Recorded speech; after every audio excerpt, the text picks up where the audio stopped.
Merry Christmas, everybody. This is Christmas week, and this is the Bennington Show.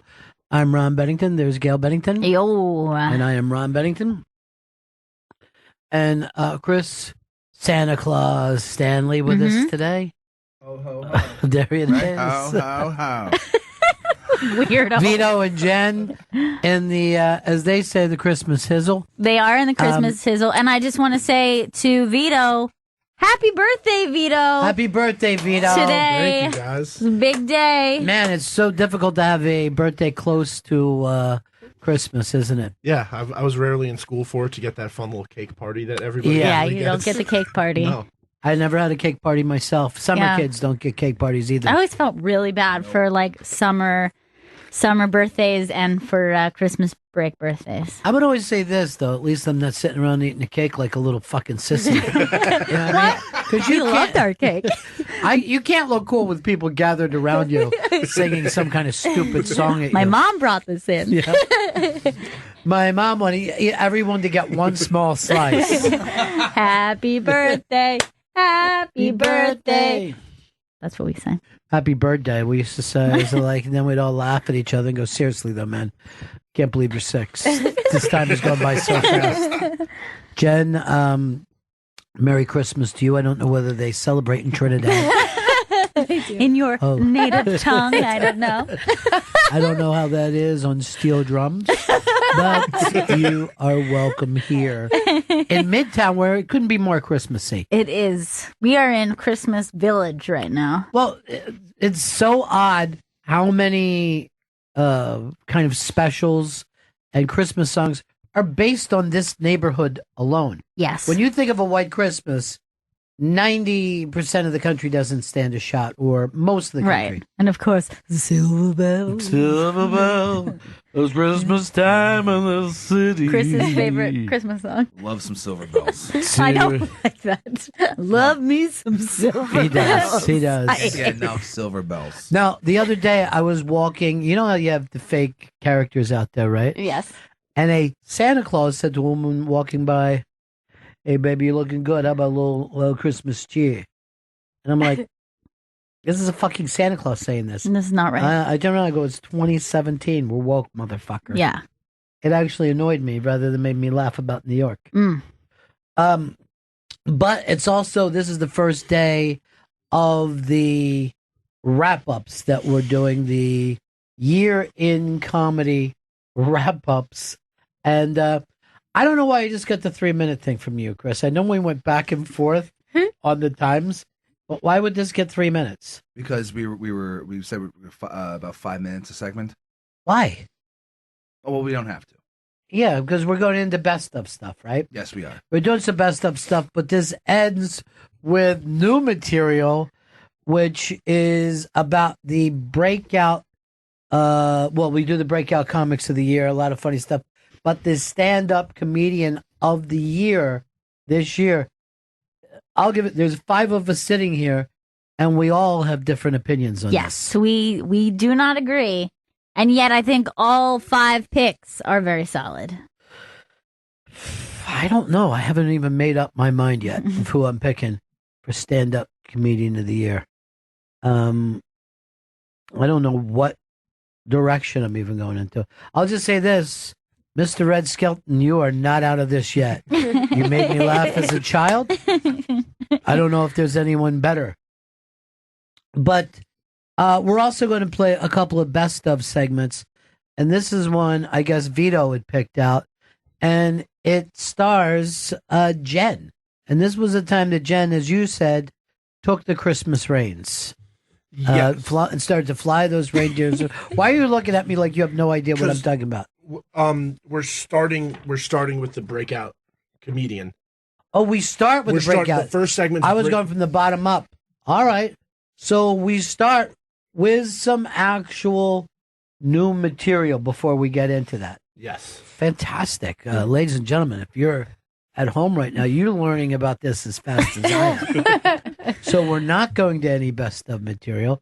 Although, for the big fans out there, I will tell you will hear Jen This will teach us happen. about club. Also, a little later on today, it's the Judah Freelander Unmasked. Yes, love that one.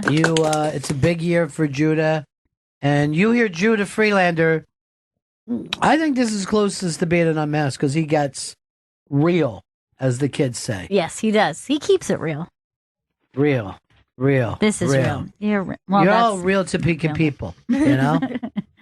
All right, so this is all about the stand-up comedian of the year, as picked by us, but go to the ibang.com,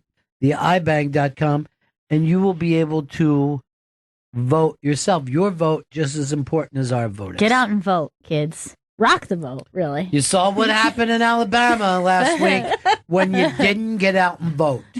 It was a low turnout, okay? You need a high turnout, and that means you got to smoke that weed first, because there's going to be a high turnout. That's why high and vote, son. This is why California has legal recreational weed, which they say they're already regretting. And the reason why is everyone is fucked up. You know what I mean? Like the guy at the 7-Eleven doesn't even understand you anymore because he's high as a motherfucker. And he is wheezing the juice. No, wheezing the juice. That's an Apu thing. You know what? I brought that up actually. Yeah. That I was when I watched that documentary. I'm like, yeah, it happens a lot. We're comfortable. And I was like, what about the guys who were telling them not to wheeze the juice? Yeah, that was that was post Apu, right? That was post Apu. Yeah. And was played by, I believe, an Italian guy. Probably. Most of the time we find out. Probably. And they're going like this. We want is more Indian, even though it wasn't Indian at all. All right. So this is, go to the ibang.com to vote. This is when I'm going to tell you the truth. More people vote on this than anything else. This is like the presidential stuff. You know. People have to remember to vote in the local elections. Oh, yeah, I know. I mean, I'll tell you this. Circuit judges are very important. And there's some circuit judges coming up. All right, so this is the Bennington Show, reminding you to go vote at the ibang.com as we pick out the stand-up comedian of the year. The country's best stand-ups pick the breakout comedian of 2018. All right, let's start this off with our buddy Mateo Lane picking his breakout comedian in 2018. I believe that the breakout comedian in 2018 will be Marie Faustin and Sydney Washington. Marie and Sydney are very unique comedians because, one, they work so well with each other. Everybody likes them. They're so beautiful. They're the funniest people on the face of the planet. We have closed down diners, like, by talking about Whitney Houston until 4 o'clock in the morning. I know this has nothing to do with anything, but I really think that these girls are so talented. They are so smart. They are so funny. They are taking over the world. They have a great podcast called Unofficial Expert. And if you get a chance to see them in New York, you've got to see them. I just can't imagine 2018 not being their year. They're just a great, great, great comedy duo, and individually both really funny. I can't say enough good things about them. You got to check out their act. Go check out their podcast. They make me laugh so hard. I love them so much. That is my pick. Mateo would make a great publicist because I want these two ladies on the show immediately. I know. Sydney Washington I've seen at the Creek and the Cave, and she's super funny and stunningly beautiful. Stunningly beautiful? Stunningly beautiful. Wow. That doesn't go with comedy. The next comedian who's going to tell us their breakout comedian of 2018 is, only out of everybody on the show, I'm her best friend, and I might even go so far to say only friend. What? Because she doesn't get along with the rest of you. It's the incredibly funny Amy Miller. I think the breakout comedian of 2018, well, one of them will be David Bory. David's someone I started with in Oakland. We started comedy in 2010 together. He is one of the funniest people I know. Super charming. He's popped up on a lot of stuff already, but I really feel like this is his year. Like people have been sitting on it, and he's ready to bust out. All right, let's hear from our buddy Lisa Traeger. The comedian that I picked to have the breakout year in 2018 is Megan Gailey. She's funny. She's been funny for so long. She's about to do her half hour. I think it's going to be great. I think she's going to wear a great outfit. She's just such a good actress. So good, works hard, knows all sports facts. So there's lots of chances to succeed. And selfishly, she's hopefully going to be in my pilot. And she looks so hot. She looks the best she's ever looked. Great haircut. Her bod looks great, too. So I think 2018 is Megan Gailey's year. Megan Gailey, congratulations, not just on the comedy, but the outfits, the whole thing. The sports facts, the hot sports bod. facts. Yeah, it sounds fantastic. I mean, I'm sold. Now, this next comedian, Jim Florentine, was at our Thanksgiving show and brought his young son Luke Florentine, and Luke did a joke, killed the room exploded for him, and it was a very, very big crowd at the Hard Rock. And I saw Florentine the other night, and Luke is how old do you think? About 9, 10, something like that? I think maybe even younger, like 8 or 9, I would think, yeah. And Jim Florentine said to me, that changed everything for Luke. It's a game changer. He's got the bug. He's really into it now. I mean, when that crowd went for him like that, that was it. He's in. He's in now. So this is Jim Florentine and his comedian of the year. I think my breakout star that I'm going to predict for 2018 is a female comic out of L.A., Kate Quigley. I've done a bunch of shows with her recently, and she's great on stage and very likable, funny, and I really think she's going to get to the next level next year. She's a superstar waiting in the wings, Kate Quigley. Superstar in the wings. Don't you always like it too when a lot of these gruff comics will always pick a female comic? Woke everybody. Jim Florentine is so woke. All right, so now let's have a listen to Chad Zumach's pick for breakout comedian of 2018. I think the breakout comedian in 2018 is gonna be, drum roll, Ryan Sickler. You know him from the Crab Feast podcast with Jay Larson. He's so funny.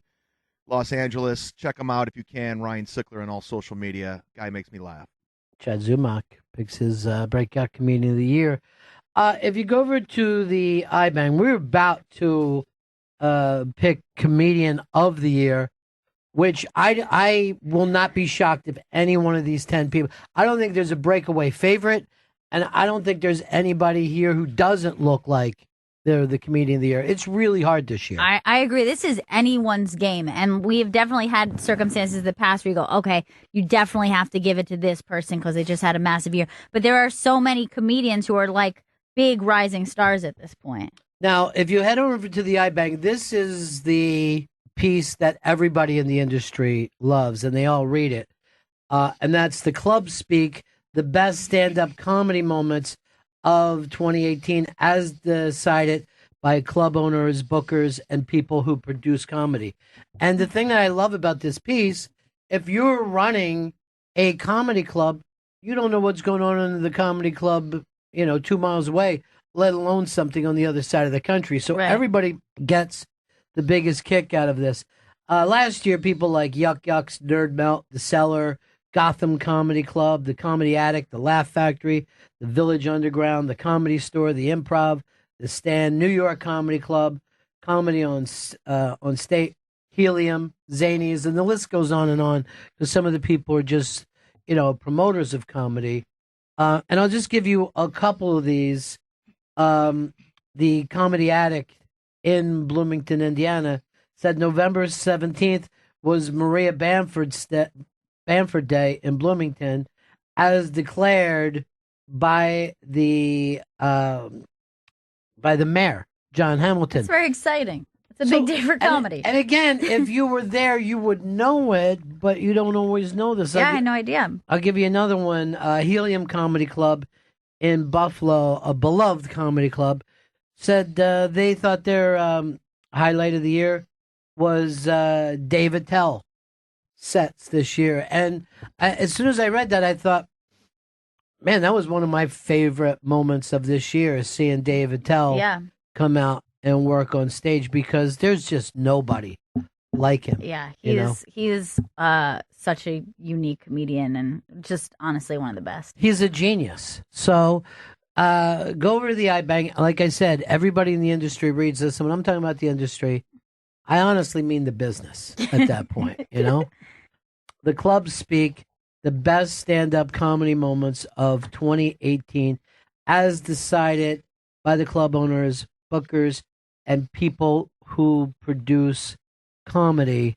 And now it's time for, I think, the most difficult task that we've had, I'm going to say, in 2017. I would agree with you. Yeah. I haven't done anything this hard in 2017, and I did an on-site tracheotomy. Yeah, of a person who didn't want it. I get, me with the booze, something's always going to happen. But any of these comedians could easily become Comedian of the Year. And quite frankly, you can make a case for any of them. So here's what I'm going to do. If you pick, it means no one else can pick. But 5 of us could pick Comedian of the Year, and the other 5 could easily be the top 5 comics of the year. It's that a lot of years you're like, okay, Kevin Hart, played stadiums. You know what I mean? There's certain times that people break through or they have a giant TV show that they just debuted. I don't think we've seen that this year. There's been so many specials, so many albums, so many TV shows, so many movies. It could go to anybody. So this Comedian of the Year, if Chris picks, it means the 4 of us have to go with someone else. We'll have to respect that. Yeah. So for all you know, we would have picked the same as Chris. Chances are not, but it could have happened that way. So let's get ready for the big one, the stand-up comedian of 2017.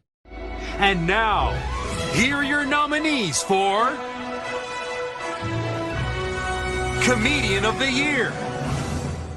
Wow. This is exciting. Well, since I brought up Chris's name, I'm going to let him go first. Okay. Chris, who is your 2017 stand-up comedian of the year? The stand-up comedian of the year for me is Mr. Judah Friedlander, the world. Excellent choice. Excellent choice. Brilliant year. A special that he wrote, produced, directed, edited, and even did any of the graphics himself. Shot it in black and white. Shot it at the Comedy Cellar, part of that complex. Did it in 15-minute shots where he just walked up like a regular comedian, not it's Judah Friedlander night. Yeah. It's really the best taste of comedy, what comedy looks and feels like in New York City. It really, really does. He captured it so brilliantly. It's just so smart. It doesn't feel and look like any other special, and yet it feels and looks exactly like comedy. It does. It does. It feels like I told him this. It feels like what comedy albums used to sound like to me. And I've made such a big deal out of the visuals. I don't want to get away from the fact that the content, beginning to end, is brilliant. It's some of the best crowd work you could ever get. As a matter of fact, Chris, I feel a little, I'm going to say, perturbed that you picked this before me, because did he ask you for a quote for his press kit? He did not. He did not do that. That's odd. He asked me. Have you gotten back to him on that, by the way? Yes. I'm in touch with Judah. See, Judah is also like Batman. You never know what he's doing. He needs a bat signal. He does. We need a Judah Just signal. like a world champ. So again, I don't think any of us disagree with this, but we wouldn't disagree no matter which one of these comedians were picked. Next, I'm going to go to Jen. Jen, you've immersed yourself into the world of stand-up comedy. Is there somebody out there who jumps out?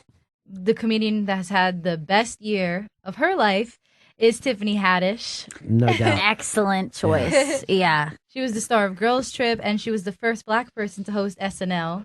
Well, not the first black person, but she was the first black female stand-up comedian. Yeah. I mean, we're getting really specific.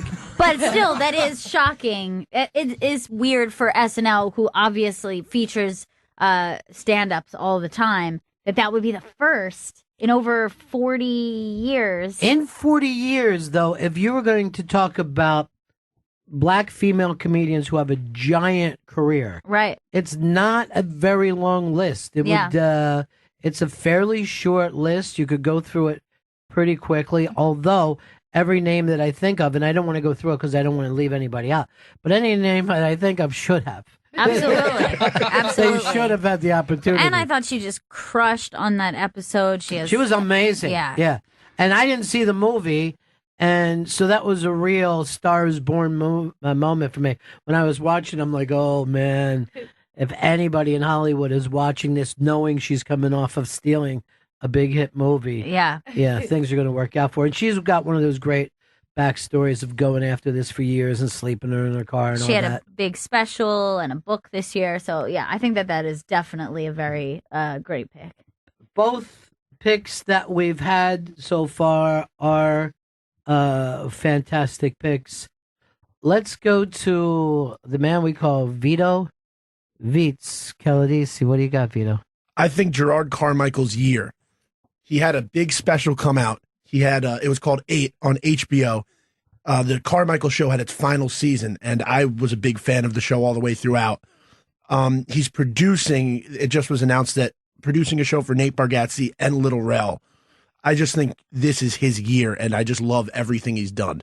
It's unusual for someone having their big year is the year that their show was done, but Carmichael is almost like a household name now. Yeah, absolutely. Which is the hardest thing for a stand-up comic to do. Yeah, it takes so long to get to that point.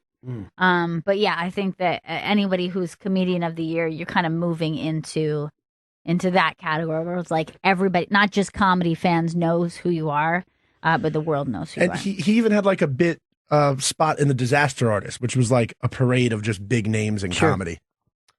Gail, that takes us to you. Your comedian of the year. I am also going to go with someone who I think this year took them into being a place where, like a respected comedian, very well liked, to a household name, and that's Kumail Nanjiani. I think that name has now become a household name with The Big Sick, which was probably, one of the biggest comedic movies of the year. It was, and also has award buzz everywhere. And it was not a silly comedy. It was more or less really tied to, no one, stole diamonds or did, you know what I mean? Right. Ended up going into space. It was like a real human story that people could relate to. And of course, Silicon Valley, which Silicon Valley has been on for a while, but now it's at this point where it was like at staying power. You know what I mean? Where you're like, now more, more people know that show as opposed to being a little bit like underground, like this is a show I watch. And he also went from being like one of the guys that moving up where you just have to say it's a starring role for him. Yeah, and I honestly, that was to me, when I started watching that show, I was shocked because everybody on that show was really funny. Yeah. And I was just like, I could not believe that he was such a scene stealer. No, he really, to me, would just come into like an ensemble cast that's hilarious and steal the scene. All good picks. Everybody has, like I said, when we started this, and I looked over this list, I could easily go Maria Bamford, who has moved up. She's always been great, but that last special may be special of the year. The TV show could easily be TV show of the year. Chris Gethard had a real breakthrough year from kind of alt comedy to the TV show going national with Fuse. The one-man show being a New York critical hit, and the HBO show. Trevor Noah is almost flying through the air. Jim Norton taking over mornings and Sirius XM and doing a movie that Marty Scorsese is doing. So to any of these people, but I'm going to pick a guy who I think has had a phenomenal year. One of the best unmasked I've ever done, too. And that always makes me a little prejudiced. He sold 2 hours of material to Netflix and at the same time had to stand up to Comedy Central when it seemed like they tried to leverage him into putting their specials out there, and he decided to go Netflix. So they took away his TV show, which he created, which is brilliant. And I'm going to say the one and only Ari Shaffir. He's a guy, in my opinion, who lives his life like an artist. I've had so many opportunities to watch him on stage at the Stand, and sometimes I've just been absolutely slack-jawed. Go over to Netflix and watch Double Negative. It's an amazing double special. Yeah, that he has. he's so funny, but I would agree. Like that was one of the best Unmasked. I thought he's just so unique, and his story and his background is unlike anyone else in every aspect, from like being from his background, being young, to how he came up in comedy, to him traveling the world, and then his material from that. It's just. Yeah, we spent the early part of the year thinking maybe he's dead somewhere. Right. In South Asia, the jungles of Cambodia or Vietnam. It was just insane. So, but again, I will say go to the iBang and vote. All these people are fantastic. It's really not it wouldn't freak out any of us if any of the people on this list were made Comedian of the Year. And you could make a case for each one of them. All right, so that's it for Comedian of the Year. Go to the ibang.com. Your chance to vote. Your vote will count just as much as our vote. And if you love your favorite comedian, go out and vote for them. Show them your support. And retweet, because a lot of times people will put it up on their personal Twitter, and tons of people come in for that. So spread the word. Yeah, you gotta spread the word for your favorite comedian, or else they could possibly be left in the dust. I'm not saying any of this is science, Bennington Show. Merry Christmas to everybody. Merry Christmas. Merry Christmas. Hope everyone is joining their Christmas break. I will say this. I think this might be the most Christmassy Christmas in Christmastown. So true. I didn't expect you guys to all be dressed up today. Yeah. It's really great. I like being Christmas dressed. I just think it's nice. And even if, Mater always makes us little jelly jam glazes and frothy pots. Our family always has lovely little frothy pots every single day. So many saucy poots as well. I had a saucy poot yesterday that was just wonderful. A couple savory parcels. Nice even bake on them. Sure. Crunch and crust. I like every Christmas Eve I'll sit down and I'll eat a big raw onion. And it just, as I look back on the year, it complements a figgy pud so well. It does. The figgy puds are lovely, And last year, I remember, we were sitting around, we were looking at a log in the fire, and I said to my dad, I go, that's a foot in there, isn't it? And he goes, not anymore, son. Not anymore. But we also wanted to play a couple of the best ofs stuff this year, and the lovely Jen taught us about some stuff that we didn't know, and that was what happens at the club. Yes. I often hear songs about the club, but Jen brought up the modern day slavery, sex slavery rings that take place there. And I don't know whether we've ever talked about any subject that more people haven't written to me personally about. Yes. So many people told me, because I was fascinated. Jen told me this. And, I felt like I was hip. I was with it. I knew what the kids did. And I was shocked. I had no idea that this is how it works in the club. Well, there was 3 responses that I got. Number 1, how did you not know this wasn't what happens at the club? Well, quite frankly, I don't go to places that I can't hear. 2, some people were worried about their daughters. And 3, there was a lot of misogyny. I noticed that. Where people writing to me saying, Ron, you see what these whores want? These whores want money. No. You know what I mean? regular guys who are broke ass guys, Vitos, they get frustrated because these gold bricking bitches are out there. Yeah. I know it's like always a thing, like Chris gets really mad any reference to women like doing something for money, like getting money from men. And I'm just like, but then you go, oh, look at this chick with big old cans. I don't know what you say, but you say something like big old cans. That's his thing. He likes Bigger the better the cans. He likes giant cans. But yeah, everybody brings something. Although I do think sometimes the world might be easier if we just went straight. Like, here's how much I charge. Here's the thing. We got to get paid. Okay, Yeah. we got to make them coins. Yeah, but a lot of them it would be easier just to know what it was going to cost you. You know what I mean? Right. Like if somebody said $75. But would you still like you do it just like a nice business deal where you write it down, slide it over at the date, and be like, "This is what it costs to date me." Interesting. Reasonable. Very, very. Are you open to negotiation right now? No, I'm not. That's my final offer. Have a merry little Christmas, everybody, from your good friends at the Bennington Show.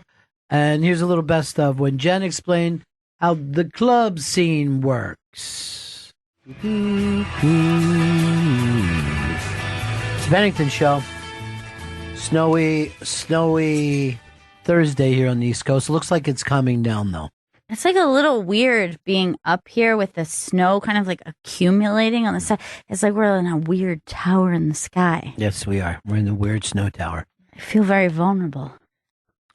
We'll let you know also today you want to come in and hang out with Joel McHale. Everybody loved Community, right? That was that was a cult hit, I would call it. Yes. I know we wanted to talk to Jen a little bit about the club culture, and the new thing seems to be a girl popping champagne with her butt. Yes. So this girl is celebrating. She decides to show her friends that she is capable of popping that bottle with her own ass. Now, what's her shelf look like? Because I didn't see this yet. All right, let's see. First of all, she looks... Run that.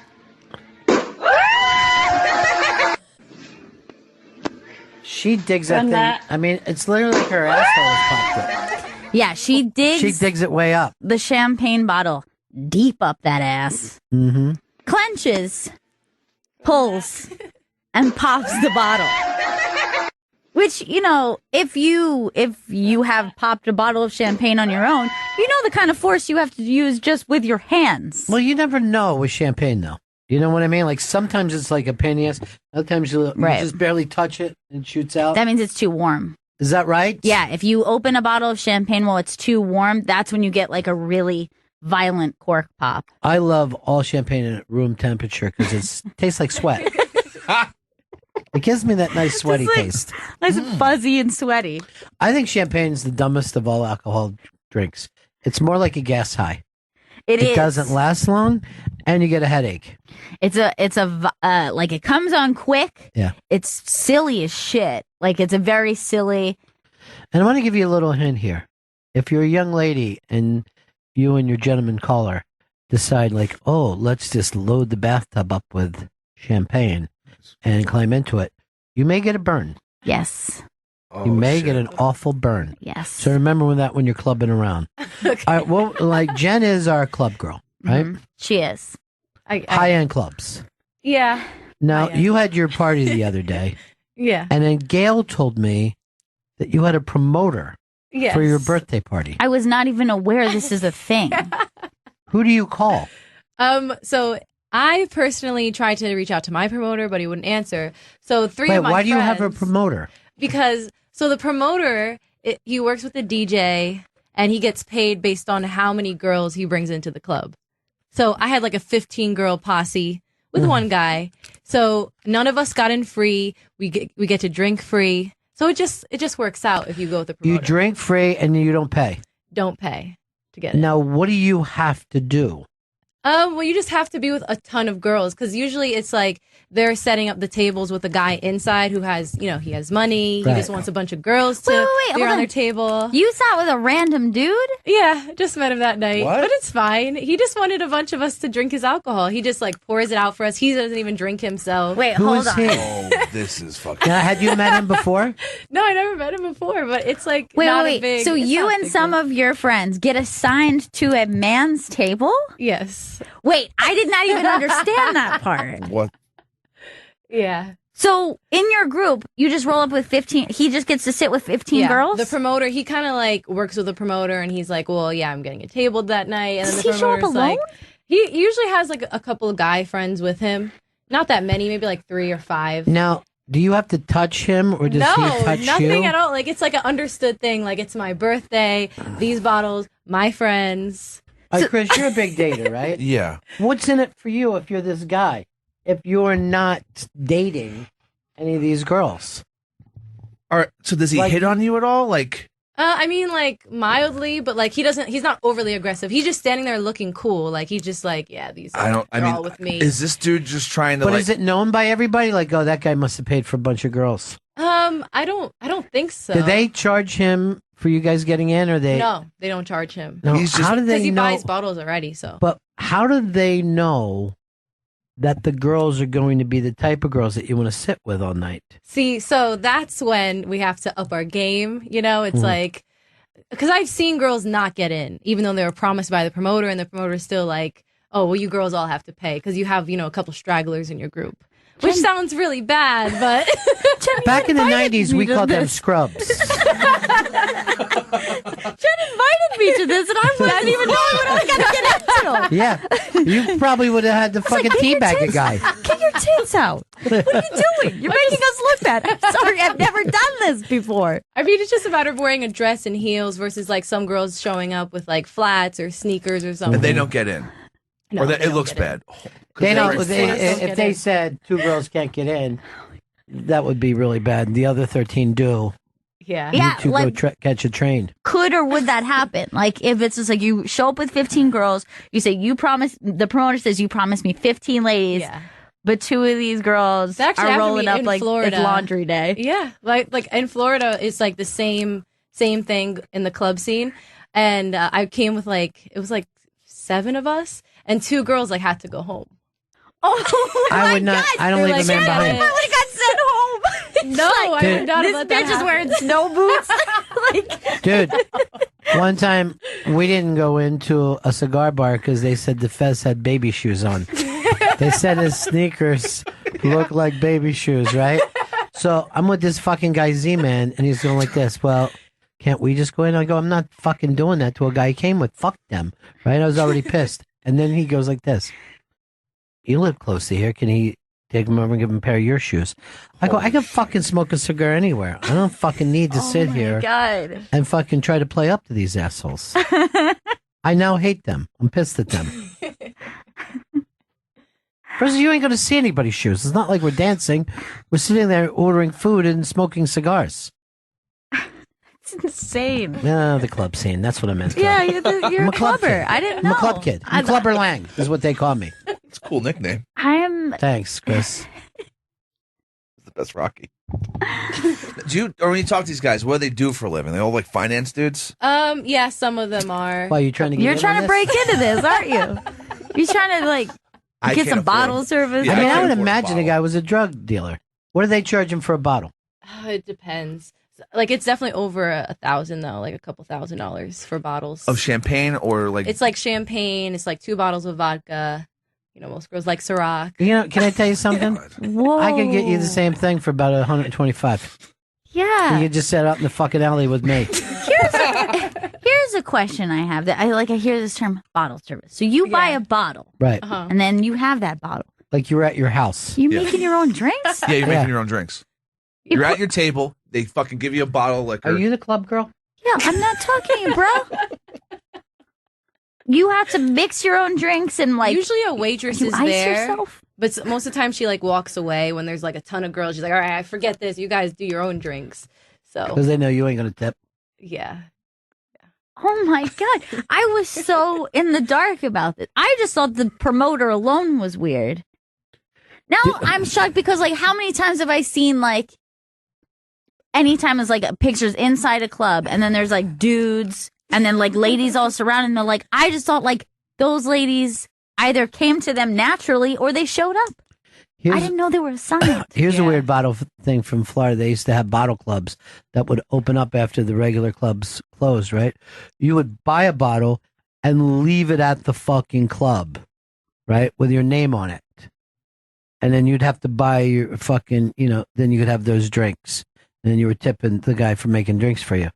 So we would always go in there like fucking 4 o'clock in the morning.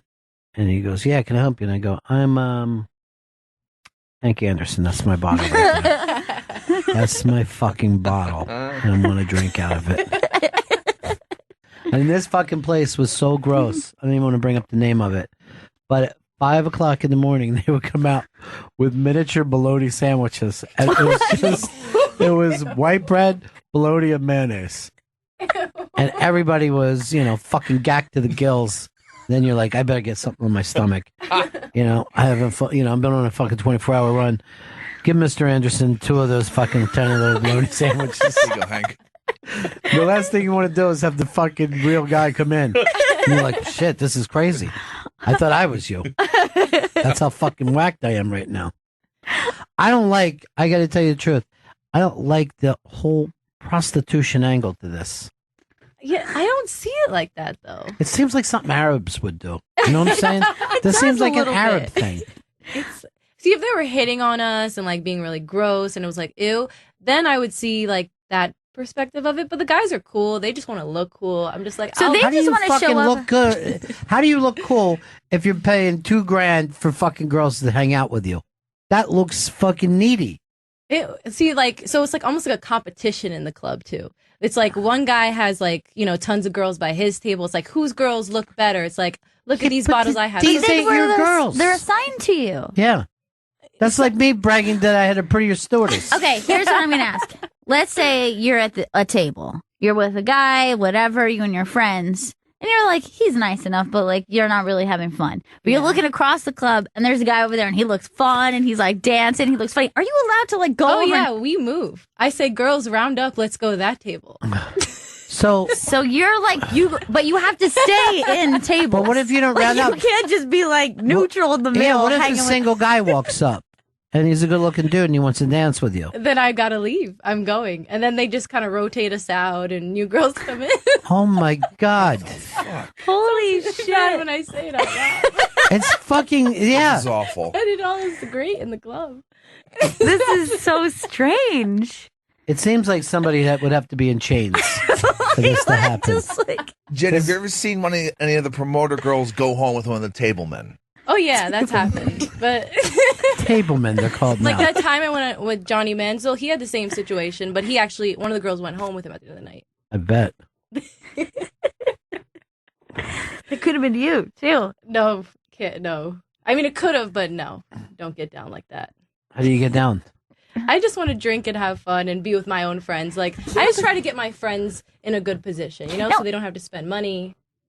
Yeah, but is there a way for you to just be like, hey, we want to do that, but like we just want to like be with ourselves. We just like want to hang out with ladies. You have to do. So this. they would charge us, and I don't want my friends to pay. Oh my God, this is so great. I'm so fascinated by this. Has anyone ever opened champagne with their ass? No. That I wish girl. I knew about this before. I would have tried this. You can always try it here. This could have been We're your here for birthday you. trick. That fucking chick looks like an Aussie. She's so Run that. crazy. Her cackle Her afterwards. witch cackle. It seems dangerous, but yet she really pulls it off. How's it dangerous? Like if it all went up her ass? Yeah. Okay. Like if she I wouldn't be surprised if she didn't break off the top of the bottle. But that ass of showers hers. with glass everywhere. Ah, damn, this always happens to me. Yeah, it seems to me she'd been better off just using her vagina to open it. That's what I want for my table girls. Now, I know you and Vito were in an idiotic discussion yesterday But you also said you had to explain something to Jen about white people. Yes. This is another thing that we have to talk about. Gender, race. These are office talks.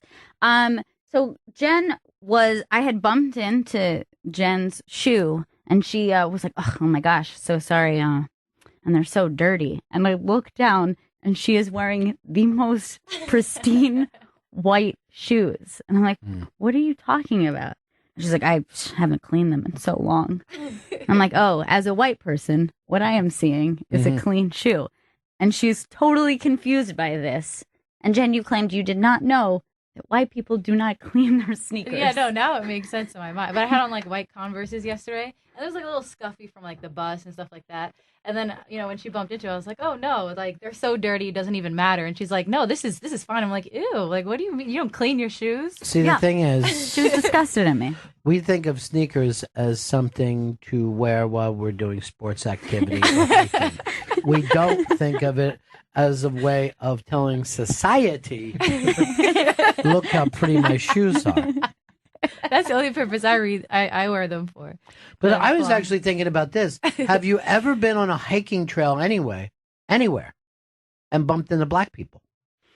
It is not common. I like to go hiking in the like spring through fall. I usually never see black people hiking. The reason why you don't is they don't want to fuck up their shoes. No, it's almost like having a bathing suit that you want to keep dry. Like, oh shit, I just got my bathing suit wet. In fact, I remember getting white Chucks in school and being like, I need to scuff these up. Because I didn't want to look like I had just bought them. I was like, I want to look like someone who's always had these shoes. That's so funny. Yeah. Well, I used to do the same thing because you could actually get jumped for having too nice of sneakers where I grew up. Now, not to take your shoes. Or be thought of as somebody who performs oral treats on other men. That would be said to you. So the jumping was not to take your shoes, but just like, who do you think you are, fancy boy? You think that, you think that you're so fucking, like, you effeminate little bitch, you think you're making fun of us like you have money. Because you have a few bucks for a pair of Snickers. That was all like really little kid stuff. But I would actually get mad at my mom for any kind of new clothes. I go, you don't have to fucking go in there with that. And my mom was like, what the kids say about your new shirt today? I'm like, oh, Mom, they loved it. They ended up having a recess parade for me because they liked my fucking shirt so much. And they all started fucking picking me up, carrying me around, saying, Ronnie's got the best mom. Ronnie's got the best mom. Don't fucking bring me new things. I don't want to stand out. No, I want to blend fit in. Give me fucking camouflage and let me sit next. You know what? There should be a camouflage that you just look like monkey bars in a fucking swing set. You know? I don't want to be noticed there. It was the worst thing. Like, even do you remember getting a haircut? Like, really what you wanted your haircut to look like was as close to what your hair just was as possible. Like, really what a kid wants is like a subtle haircut once a week. So nobody can go, what's with your hair? Is it different? Oh, God. They would just run at you and start rubbing your head. One time my mom gives me this thing as I'm leaving the house because it was snowing. I'm going to the bus. And it was like a fucking cap, right? Like the kind of cap that you're wearing now. What is that called? Like a beanie? Okay. I don't know if it's called a beanie, but it's like the wool toque. The Canadians call it a toque. But this had a fucking ball on the top of it, right? And I'm like, Mom, you got me fucking killed here. And she's like, what? I go, there's a ball on the top of my fucking cap. I'm in 5th grade. You know what I mean? They'll come at me like there's no fucking tomorrow. So I'm fucking going to school. I take it and I put it upside down so that fucking part is just underneath. So it just looks like I'm smuggling a fucking golf ball into school. I was like, what's with your hat? I'm like, don't fucking worry about what's with my hat. What's with your fucking galoshes? What did you do? Just have sex with your dad? You know what I mean? Like, I tried to move it. My best defense was always to move it around that somebody else looked like they recently had sex with a family member. Just pay attention to that guy. I go, look over here. This fucking kid has a mangled hand. You're fucking talking to me? He's got 2 fucking mangled fingers. Look at him. Why aren't we jumping on him and hitting him with sticks right now? He's different than us. Look at that guy over there. There's a gap in his teeth. Come on, everybody. Let's not fucking worry what's under my hat, right? And to an adult, they will never They understand never get that logic. Even though they were once children who also just wanted to blend in and be normal. They will tell you this when you get to be an adult. You're going to see that none of this stuff matters, really, because it's the only thing that fucking matters right now. If I can get in and out of this fucking situation, back to the TV as quickly as I can. If it was up to me, I would just be watching fucking TV 24 hours a day. They don't think, they're like, well, they're just kids. They're going to say stupid stuff. All I know is kids, Mom. I don't know anybody else. My entire world is fucking children, and they're mean as snakes. You might as well be sending me to a fucking snake farm every day. In fact, it's adult opinions that mean nothing. Hell, that means nothing. My teacher hates me. I don't give a fuck. That fucking actually works for me right now. Please, give me some detention. I could use the cred. Oh, my God. They have no mercy on fucking children. I always felt like detention was cred. I never worried about it. I always just felt like, you walk around the day like, oh, yeah, I'll be sticking around here. I got some detention. Yeah, I got into some shit. Talking, usually. Yeah. In my case. I will talk to you later after detention. Maybe we'll have a cigarette. You know what I mean? Who gives a fuck? A couple of fucking rebels. You know what I'm saying? Real cool. Yeah, incredibly cool. And I would always lie. Like, what do you got detention for? Bitch found my knife. You know what? That was my favorite thing, is like when some kid would fucking freak out in school and start screaming and yelling the F-bomb at a teacher. I fucking would laugh. Seriously, like Sid Caesar just came in. It was the funniest shit in the world to me. This friend of mine, when we were in fucking first grade, he had a total fucking meltdown. And I was like, and in a lot of ways, I wish that was me right now, just fucking freaking out, screaming like that. That was always funny to me. And then when the fucking janitor had to come in and throw sawdust over some kid puke, I'm like, what? Like, even though I'm a kid, I'm like, that's a fucking bad job, dude. That guy's got one terrible fucking job. That should be the job that they use as an example. You want to grow up like this guy? Throwing sawdust on kids' puke all day? I didn't know why anybody wanted to be a teacher. Because that way you're still in school. Yeah. Just the thought, she's like, I was grading papers all night. I'm like, what kind of shitty fucking job you got? Grading papers all night. Like a first grade teacher. To me, to be a first grade teacher, the most you should have is a second grade education.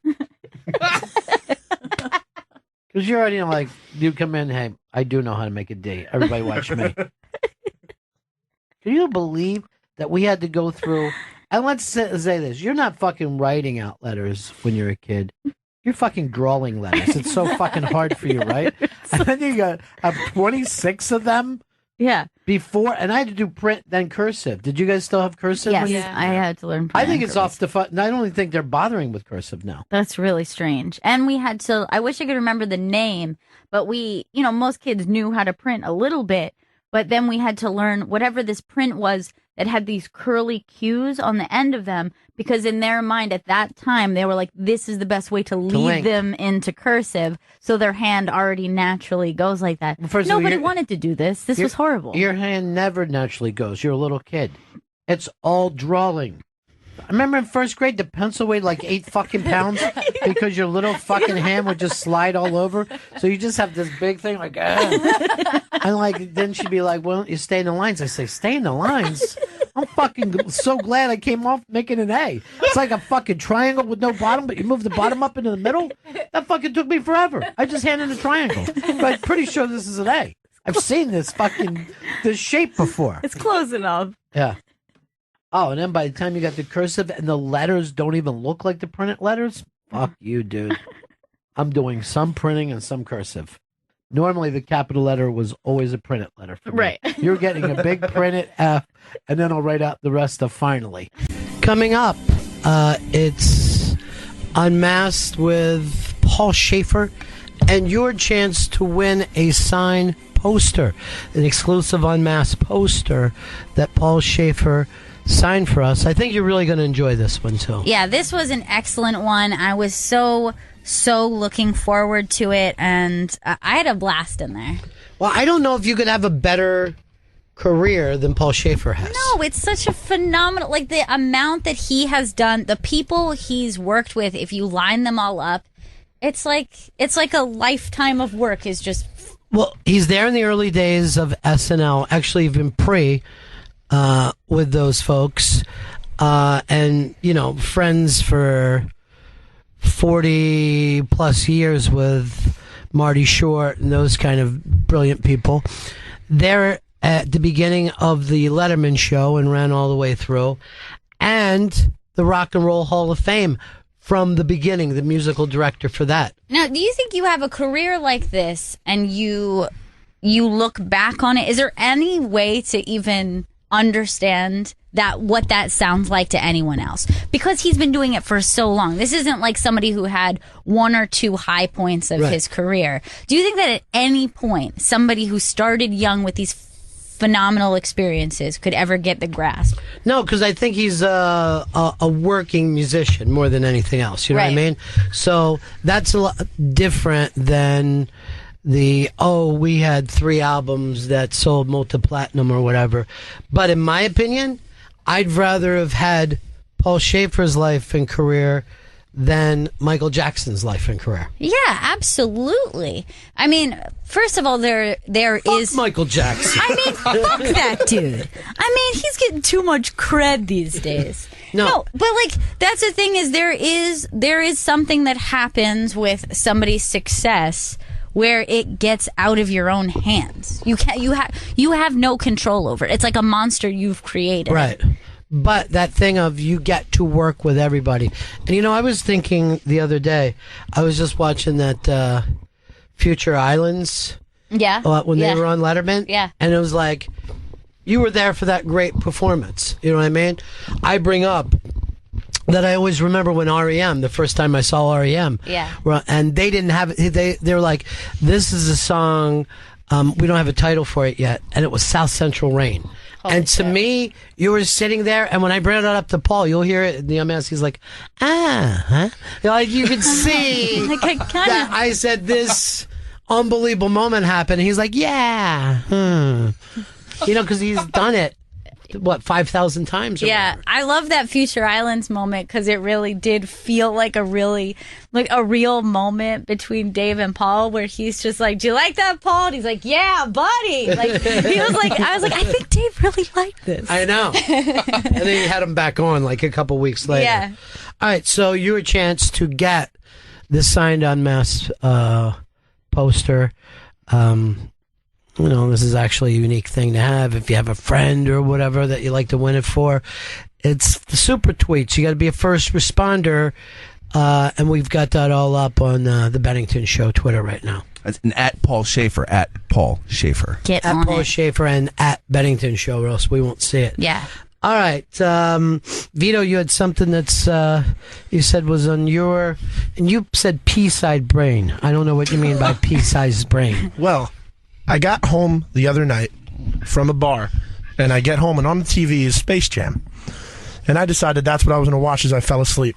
And I forgot that the movie had my first crush as a child, and it was the animated character Jordan Lola Bunny. You had a crush on a cartoon character? On a cartoon. I think Lola Bunny was this cartoon character in the movie that when I was a kid, I was like, oh, that's like what a woman is, even though it was a bunny rabbit. First of all, it's fucking Bugs Bunny, and that's it. That's Bugs Bunny when she dressed up like a lady. Dude, that's Lola. She had a great body, nice set of hips. And as a kid, I was like, man, she plays basketball. She's cool. She's giving Bugs some shit. How old were you? Well, you know that you can't date a cartoon. But I was like 4 or 5, and I was just like, she is beautiful. All right, I'll give it to you then. And I know everybody talks about Jessica Rabbit, and everybody's all about the Disney princesses, but I don't think any cartoon character has anything on Lola Bunny. Okay, that's disgusting, Chris. Where did you find that picture? I doubt that's from the movie. It's a somewhat sexualized Lola Bunny. Spread eagle. She's pretty sexualized to begin with, though. She is Bugs Bunny. I will say, It's Bugs Bunny. I kind of remember having a similar kind of crush when I was a kid, though, because I remember really having a crush on Robin Hood, but it was like, you know, the animated one where he's a fox. Yeah. But it was like in my mind, I was like, if only I could be a fox. You know what I mean? Like I wasn't trying to have a bestiality the way. No, Vito was. in my mind, I too was a fox, and I was like, ugh. No, I was a human. I was the Jordan person where I was a human in the Looney Tune world.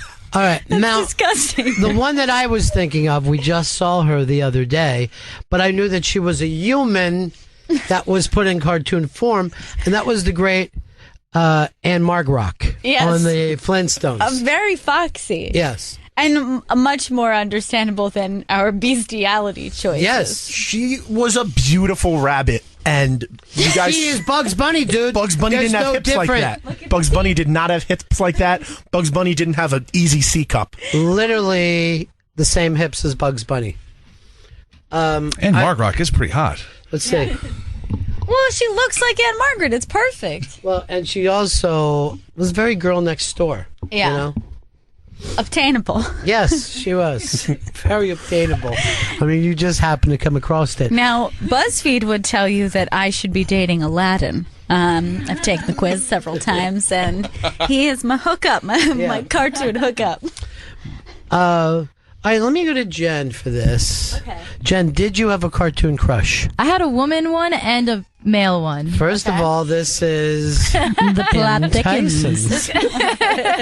All right, what do you? Go on. All right, let's go to your woman one first. Well, the woman, I've always admired Jasmine from Aladdin All or right. Pocahontas. All right, now let's see Jasmine from Aladdin. She's very curvy.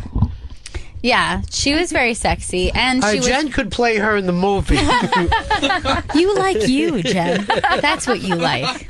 Aladdin has the most attractive cartoon cast, maybe. The tiger was pretty handsome. Oh my God. And he was just a regular tiger. He wasn't a human-like tiger. Vito, I implore you to stop while you're behind. The most attractive cast of any cartoon. All right, so I think what makes Jasmine so sexy is like how comfortable she looks. It's like she's always in jammies. Yeah, but she's also a little angry in that picture. Yeah, she's not a prize to be It's won. like sexy angry. Yeah. You know? We call that crazy pussy in the cartoon business. All right, now your male crush. Peter Pan. All right, Oh, that's a good one. that is a good one. Although, the whole thing about Peter Pan is he's not in his sexual years yet. Yeah, he is. But I guess if you're young, he's going to seem Yeah. very manly to Yeah. you. Like if you're a little kid. I find him to be quite immature. I've always thought it was weird because like I feel like I relate more to Pan. Yeah.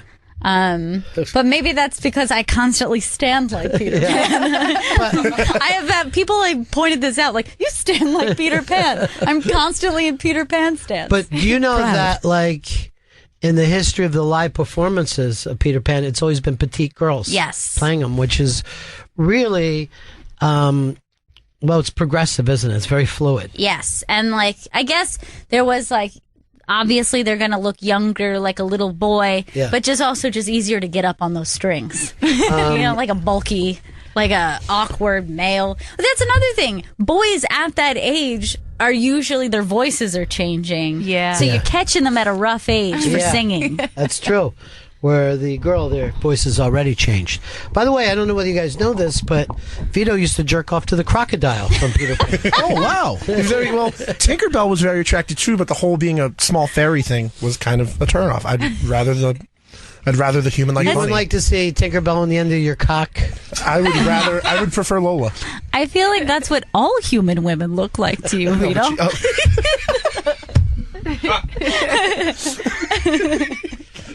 All right, we haven't gone to a guy who grew up on hentai and Yeah. Ooh, love Japanese. hentai. What do you call it? Japanime? It could be called Jap anime Yeah. or hentai anime, but hentai specifically I'm going to is say this right Go ahead. now. I don't think anyone calls it Jap anime. Like, Dude. I feel really Japanimation, anime. I've never heard Jap anime. You're not in my circles, Gail. Dude. It's true. You said something racist. I feel very uncomfortable. Japanimation, not Jap anime. Jap is considered a slur. I like those Jap cartoons. What? What, dude? I'll tell you the Gook cartoon that I like best of all. Chris! It's fucking racism, dude. I don't want to come off as a racist. You yet always do. You are a racist. 100%. It's not how you come off that matters. And then, like, I like that not only did he say it, but he's like, a lot of people call it Jap anime. Like, no. Like, Not everyone does. You listed that as a possible. People in the scene. But that was in high school. All that hentai stuff, that's when I discovered it and just became obsessed with, watching hentai. As a child, in the 80s, there were two female characters. One, Baroness from G.I. Joe. And she was very, very sexy. All right, we're going to take a look at the Baroness from G.I. Joe. I mean, I had a thing for this broad. Let me see this. All right, she's very latexy, right? Yeah. And she also has glasses and like black hair. She's almost like a Suicide Girl. It's very sexy. Very librarian-ish. Yeah. I loved picture it. You just showed me. I think she was the sexiest. And then there was Chitara from Thundercats, who was also like a Catwoman, but also a very sexy Catwoman. You like playing kitty cat with your girls? You like putting cat ears on them and I think it's sexy. Drawing whiskers on their face? I think an adult woman dressed as a cat is so sexy. She just looks like the person that's saying memories in Cats. Man, you know what? He's hard on you. He really You is. opened up and shared stuff about yourself. I just want to share and let people know the things that I like when I was a kid, and still maybe to this day. Now, let's also take a moment to this. So when Vito brought this up, we all thought that he was stupid, ridiculous, and yet all of us came up with examples of cartoons that turned us on. Vito brings this up. We're like, can't wait to beat the shit out of. No, he's got a good point. I mean, that bunny's not bad. She's very curvy. That's what I'm trying to say to you guys. Not like this freak at this cheetah girl thing. Now, who was your favorite tentacle porn girl? Did you have a lady? Blue Girl was the classic hentai that opened my eyes to the world of hentai pornography. I think that's Blow Girl, not Blue Girl. It's past tense. She'd already done the deed. What's wrong? Vito? I'm not coming over to the screen don't because bother. I just saw Vito's eyes get very large. And blocking. The tentacle thing is really gross. It's weird. It's weird. And going back to Jen's Jasmine, I remember the early days of the internet. It was very popular for people to draw Jasmine getting having hardcore sex. This was something that was really creepy to me because I remember being a little kid and then you would look up cartoons that you like, and for some reason they were always in really I've seen The Simpsons do some shit I did not want to fucking see The Simpsons do. Simpsons incest has got to be the number one thing on the internet. It's disgusting. Yeah, I've seen it. Simpsons and Family Guy, they just like showing the family members just go nuts with each other. And then why so much Bart and Marge? Why so much Bart and Marge? The ultimate taboo. See a lot more Lisa. Lisa and Marge? Would that make you feel better? Or Lisa and Homer? Less uncomfortable. I don't know. It's just something about the Bart and Marge ones really freaked me out. I think the Brady incest works because it's step incest, which is porn comfortable. You know what I mean? That's porn comfortable. I think that's totally fair. And in fact, look, there's a lot of things I think they use that as an excuse. Sometimes you'll see there's a step thing that happens in a movie and you're like, were you not able to commit to the real thing? And that's why you made Step this Lolita premise. is the name of a movie coming out. It's not as good. Tenenbaums, I was like, was that really your original idea? Was that she was adopted? I don't know. Or are you just trying to make it more palatable for the rest of us? By the Tannenbaum seems like it's just a rip-off of the Glass family, right? What's that? With the stuff that, because I had brought up about, what's his name from Catcher in the Rye. Oh, yeah. He did the Glass family stuff. Yeah. And it's child geniuses, blah, blah. Don't you think Tannenbaums is... Yeah, I think it is definitely a nod to that. The child genius of an affluent family. A nod or just a complete rip-off, Wes Anderson? Fucking hack. I thought you loved them. He just wanted to follow me I know. down. And in right? fact, I've heard him cite that's his deal breaker thing. His ultimate deal breaker is not liking the Tenenbaums, as he once screamed out during a Dan Perlman show. Hindsight. It was hindsight. I was a little liquored up, okay? Dude, I was just trying to be a good member of the audience. Can I just say something? Yeah. Like, it was the first time we had ever gone to his show. It's a great show, Hindsight. And so Dan says to me beforehand, hey, I know that you're bringing Chris, but like, could you just make sure he will be cool? And I have to say, why would you say something like that? Like, look, Yeah. Chris is in the biz. He's in the business we call show. Immediately 30 seconds into the show, I regretted everything. The fact that Chris takes that okay, because if you said, hey, Dan wanted me to make sure, Ron, that you were cool during his show, that would be it between me and Dan. Yeah. I would never be friends with him again. Yeah. Because I would have been that insulted. To this moment, Chris is not insulted by the request. No, because it was true. Because it ended up being true. It literally was one of those things. There was no air from when he said it. Billy Prince opens out to the audience. Anybody have a circumstance where you would have? And Chris is like, me? And I'm like, why you? We have an audience full of people. We personally know these people. They don't need your help, Chris. Chris, there's an audience full of people, and none of them are as dumb as you. And then his answer was so dull. Like, I thought for sure that he must have some amazing response or something silly. And then he's just like, if they didn't like Wes Anderson, I would break up with them. Didn't have a response. I feel like you shouldn't be talking to booking agents on our behalf. I think it's too embarrassing. I'm sober when I do that. So it's fine. All right. So I was thinking about this the other day. What to you is the absolute worst pet name, a term of endearment that freaks you out? The worst term of endearment. All right. I mean, first thing that came into my mind, I don't like when people call each other poopy. I just don't like it. Come here, poopy. Hi, poops. That's disgusting, am I right? I mean, you wouldn't call someone pissy or cummy or snotty. Why is poopy okay? Yeah, poopy and poopsy, I'm going to put in the same disgusting category. As shitty. Look, I would say aside from some of the standard pet names, if you have an extra special pet name for like that you and your partner share, that's private. Like, I should know what friends of mine have as pet names for their partner. Like, I have a friend who, like, for whatever reason, their thing is Bebby, and everyone knows it, and then people use it outside. Like, oh, did you ask Bebby? Like, I'm like, no, I don't know what that means. I don't know why everyone knows it, but they only refer to each other as Bebby. That's weird. Thing for baby? It's like baby, but like maybe a slightly Jewish accent. I don't know. I don't really understand. Check and see if your baby wants to go out to dinner with us. Bebby! And then you might as well call your lover Gurion. And I tell you this, and I almost don't blame her. I have another friend who we're having dinner with each other, and she said, okay, like we went on vacation, we stayed at this really beautiful hotel, it was so nice. And then my friend said to her, oh, so you had a little Bebby time. And I was like, that's on you now. Like, you're speaking their language, and you're grosser than she is, and that's bizarre. Did you take your poopy with you? I should not know. Right, so yours is Bebby. Bebby, because it's personal. Mine is poopy.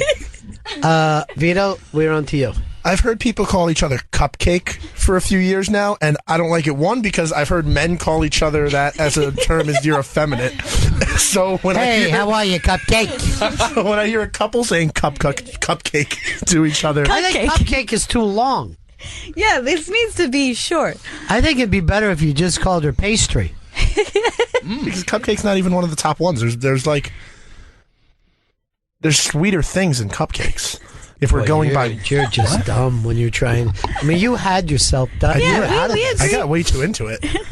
We agreed with you. Cupcake wasn't great. So now to hear you take this into banana bread talk is ridiculous. Banana bread would be nice. Let's go to Jen. Jen, what do you hate to hear them call each other? Well, I hate when like girls call their boyfriends zaddy. Like, for some reason, it really bothers me. Zaddy? Like Zaddy what? with a Z.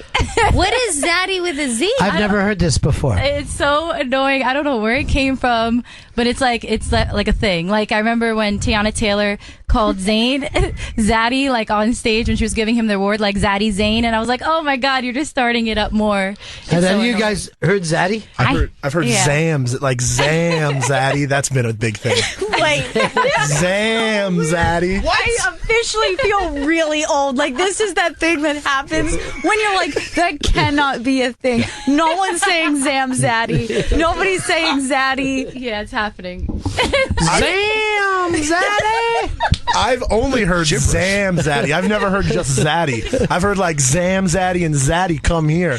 Like, it's never just like Zaddy on its own. It's always Zaddy in a. Wait, what do you mean, Zaddy, come here? Like, it's never just like, ooh, Zaddy. It's like, Zaddy, get over here, Zaddy. That would be it. That's Zaddy. That's called a sentence, Vito. Yes, it's used in a sentence. My point was nobody just says Zaddy by itself. You hear people just yelling daddy by themselves? All the time. I've been in malls.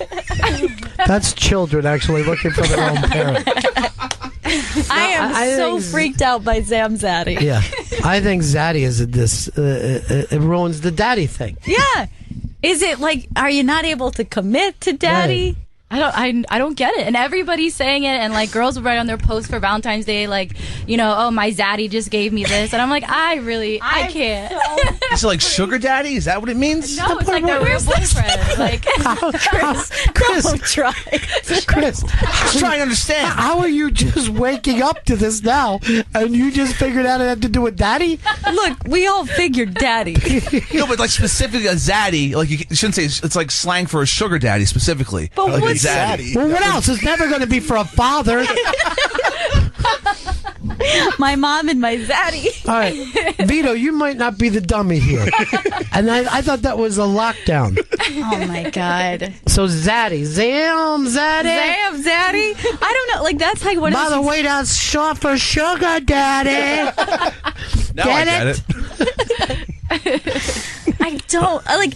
I don't know if it's gonna Zaddy's be- the winner for me right yeah. now. I don't know if I like love it or hate it. Like, am I just gonna fully Yeah, embrace Zam just let Zaddy? it, let it play for Let a it while. happen. Yeah. I'm just gonna try it out on my way home. And Chris, Zaddy? tonight I want you to put it in your porn search. Got it. Done and done. Can I say Zaddy-o? Yeah. Just if I want to make it like a hep cat. Yeah. Instead of your normal porn search, hairy assholes for men. Not hairy enough. I need more. Zam Zaddy. Zam Zaddy, that's a hairy asshole. All right. Now, Chris, Yes. your only chance to ruin this. I mean, it's going to have to be a fucking long bomb here. I mean, I'm not being fucking zaddy. But I did have like people in a relationship saying like calling each other sugar, and I thought that's very impersonal because I feel like a waitress calls you sugar, but not two people who are in a relationship together. A waitress could call you honey, Yeah. and that would work as well. But I think that's too. It's not personal enough. I felt like these two people didn't even know each other. They calling each other sugar. I'm like, come on, you can do better than that. Well, anything that we came up with, you could. yeah, you know. any of them. I mean, like, I'm sure there's always, everybody has the pet name and the term of endearment that they're comfortable using. Yeah. Like, if you were to say to either like a coworker you don't know very well, a waitress, what would be your go-to? Darling. Yeah. I can't even break myself of it. I say boss, or sometimes chief. To a woman. Yeah, I'll say it to a woman too. Yeah, a woman could be a boss. What's up, Chief? What's up, chief? I like that he dug in. He's like, I'll say that I say boss to a woman.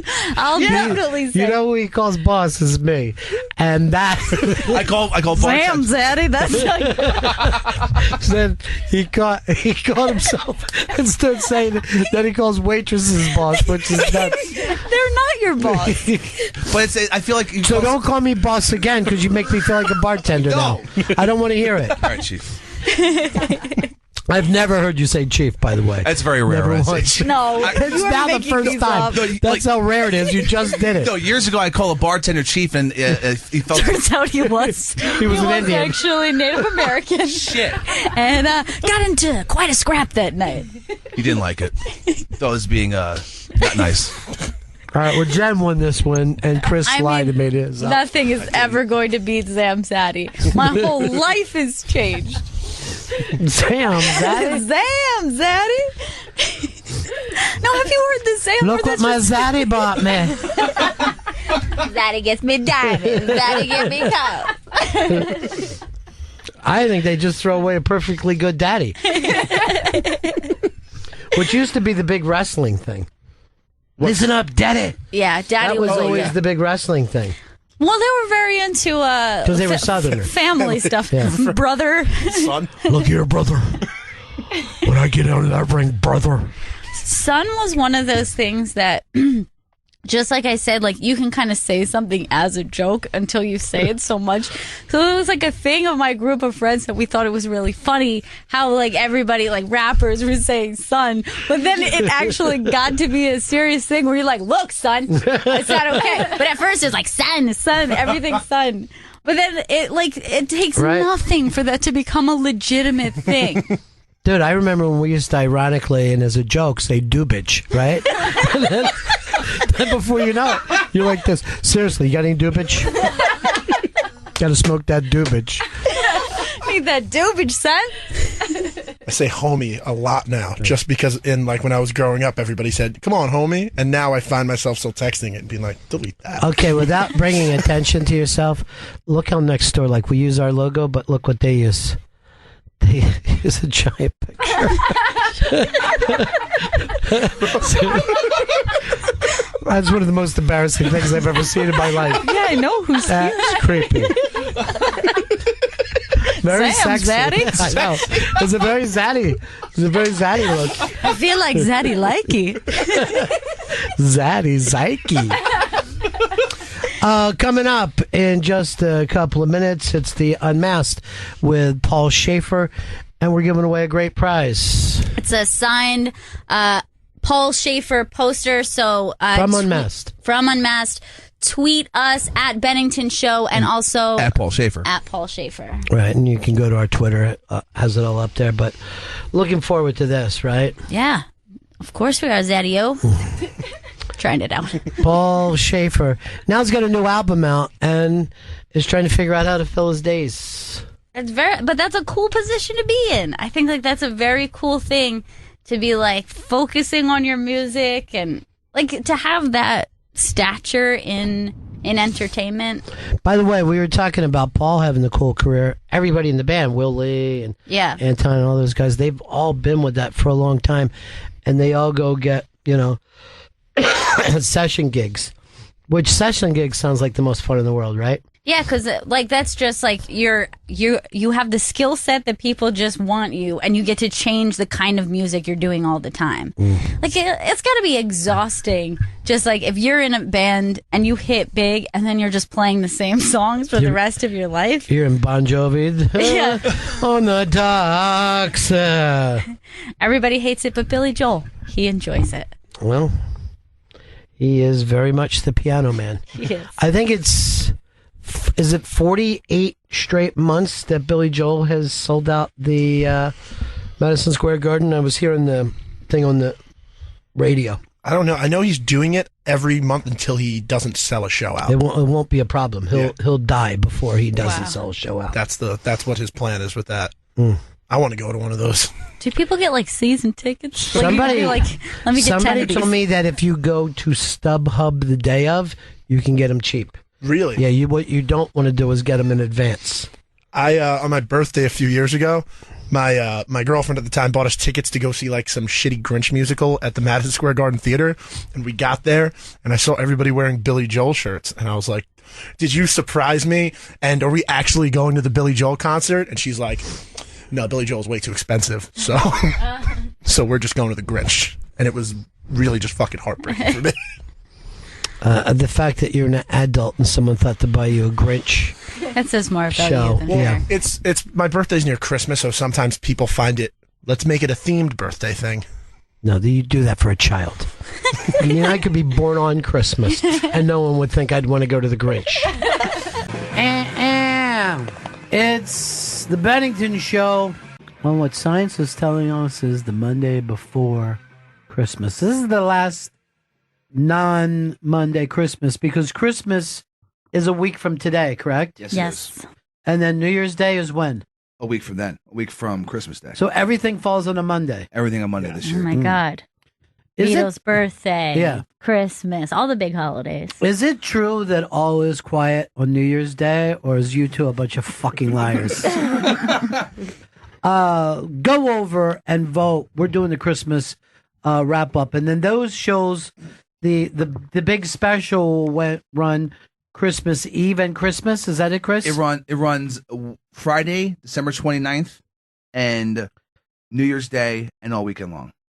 Friday, December 29th is Terry Smith's birthday, so just know that before we get into it. Right. A lot of people are going to want to be over Smitty's house celebrating with him. And I'm going to tell you something right now with Smitty. You can have some fun, but don't start and fuck around. Because I've seen him when we were children knock out a man. And I only saw one boy knock out a man, and I'll never forget it. That fucking kid could hit like he had a fucking cannon coming out of his arm. And then he went and learned martial arts and got a black belt. And I go, why would you get martial arts? You're already able to beat up everybody in town. You felt like you weren't doing it enough? You weren't crushing every bone in their body? And he said it helped chill him out. I said, well, I hope so. Anyway, Judah Friedlander Unmasked is next.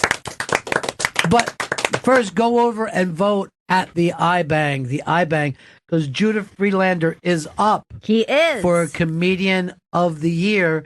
And as you heard today, one of us picked him as our own personal. But not all of us, because it's the way we play the game. Yes, that is the game. That's the name of the game. It's one of there's very few people I like as much as Judah. And certainly no one that I like more. This was at the Stand, where you can go and see me perform on New Year's Eve. Go to the Stand NYC, the Stand NYC, to get tickets for that. And I'll be with some really fantastic comedians. Pete Lee, Jim Florentine, Joe DeRosa, Ida Rodriguez, Laurie Kilmartin, and more. That's the standnyc.com for That's tickets. such a great show. It's a fantastic show, and all those people I love, and I'll be celebrating New Year's Eve with them.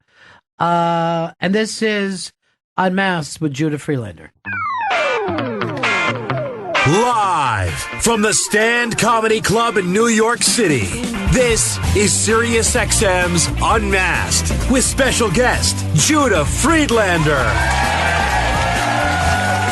His brand new Netflix special is debuting. Judah Friedlander, America is the greatest country in the United States. And now, coming to the stage, your host, Ron Bennington. And the world champion, Judah Friedlander. The champ is here! The champ is here! The champ is here! The champ is here! The champ is here! The champ is here! The champ is here! The champ is here! The champ is here! The champ is here! Good to see you, Judah. How you doing today? Doing pretty incredible. So Halloween is going to be the release of. Is this your first special? First one I've ever done. Wow. Yeah. Wow. Yeah.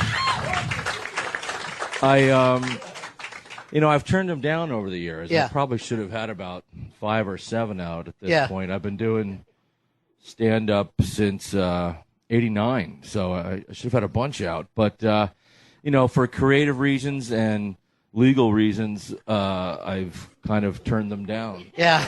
So, no, because they used to have these things where it's like, let's say you did a special or an album, whatever company, corporation it was that was going to put it out, they would own not only that particular night where they filmed you, they would own all the writing and the material. Right. And I'm like, no, you don't get to own what I wrote. So I was always like, no. Well, I know as we're doing this, it hasn't shown yet, but I saw this.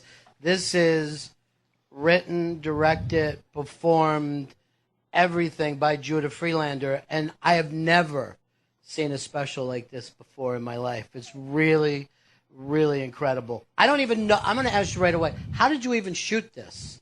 I don't understand the camera work. It was a mix of having, first of all, I just filmed regular shows. Yeah. I didn't film like, hey, I'm taping my special, come on out, and they bring in, 3 trucks full of camera equipment and smoke machines, and I wanted to make it like a regular night. So I filmed just regular nights here in the city, and some of it I filmed myself. I would just put up a little, camera on a little mini tripod or a clip and put it up there, and then sometimes I would hire some people to just hand hold the camera. Right. And so it was a real kind of, I wanted it to have, a realness and a rawness and an intimacy to it.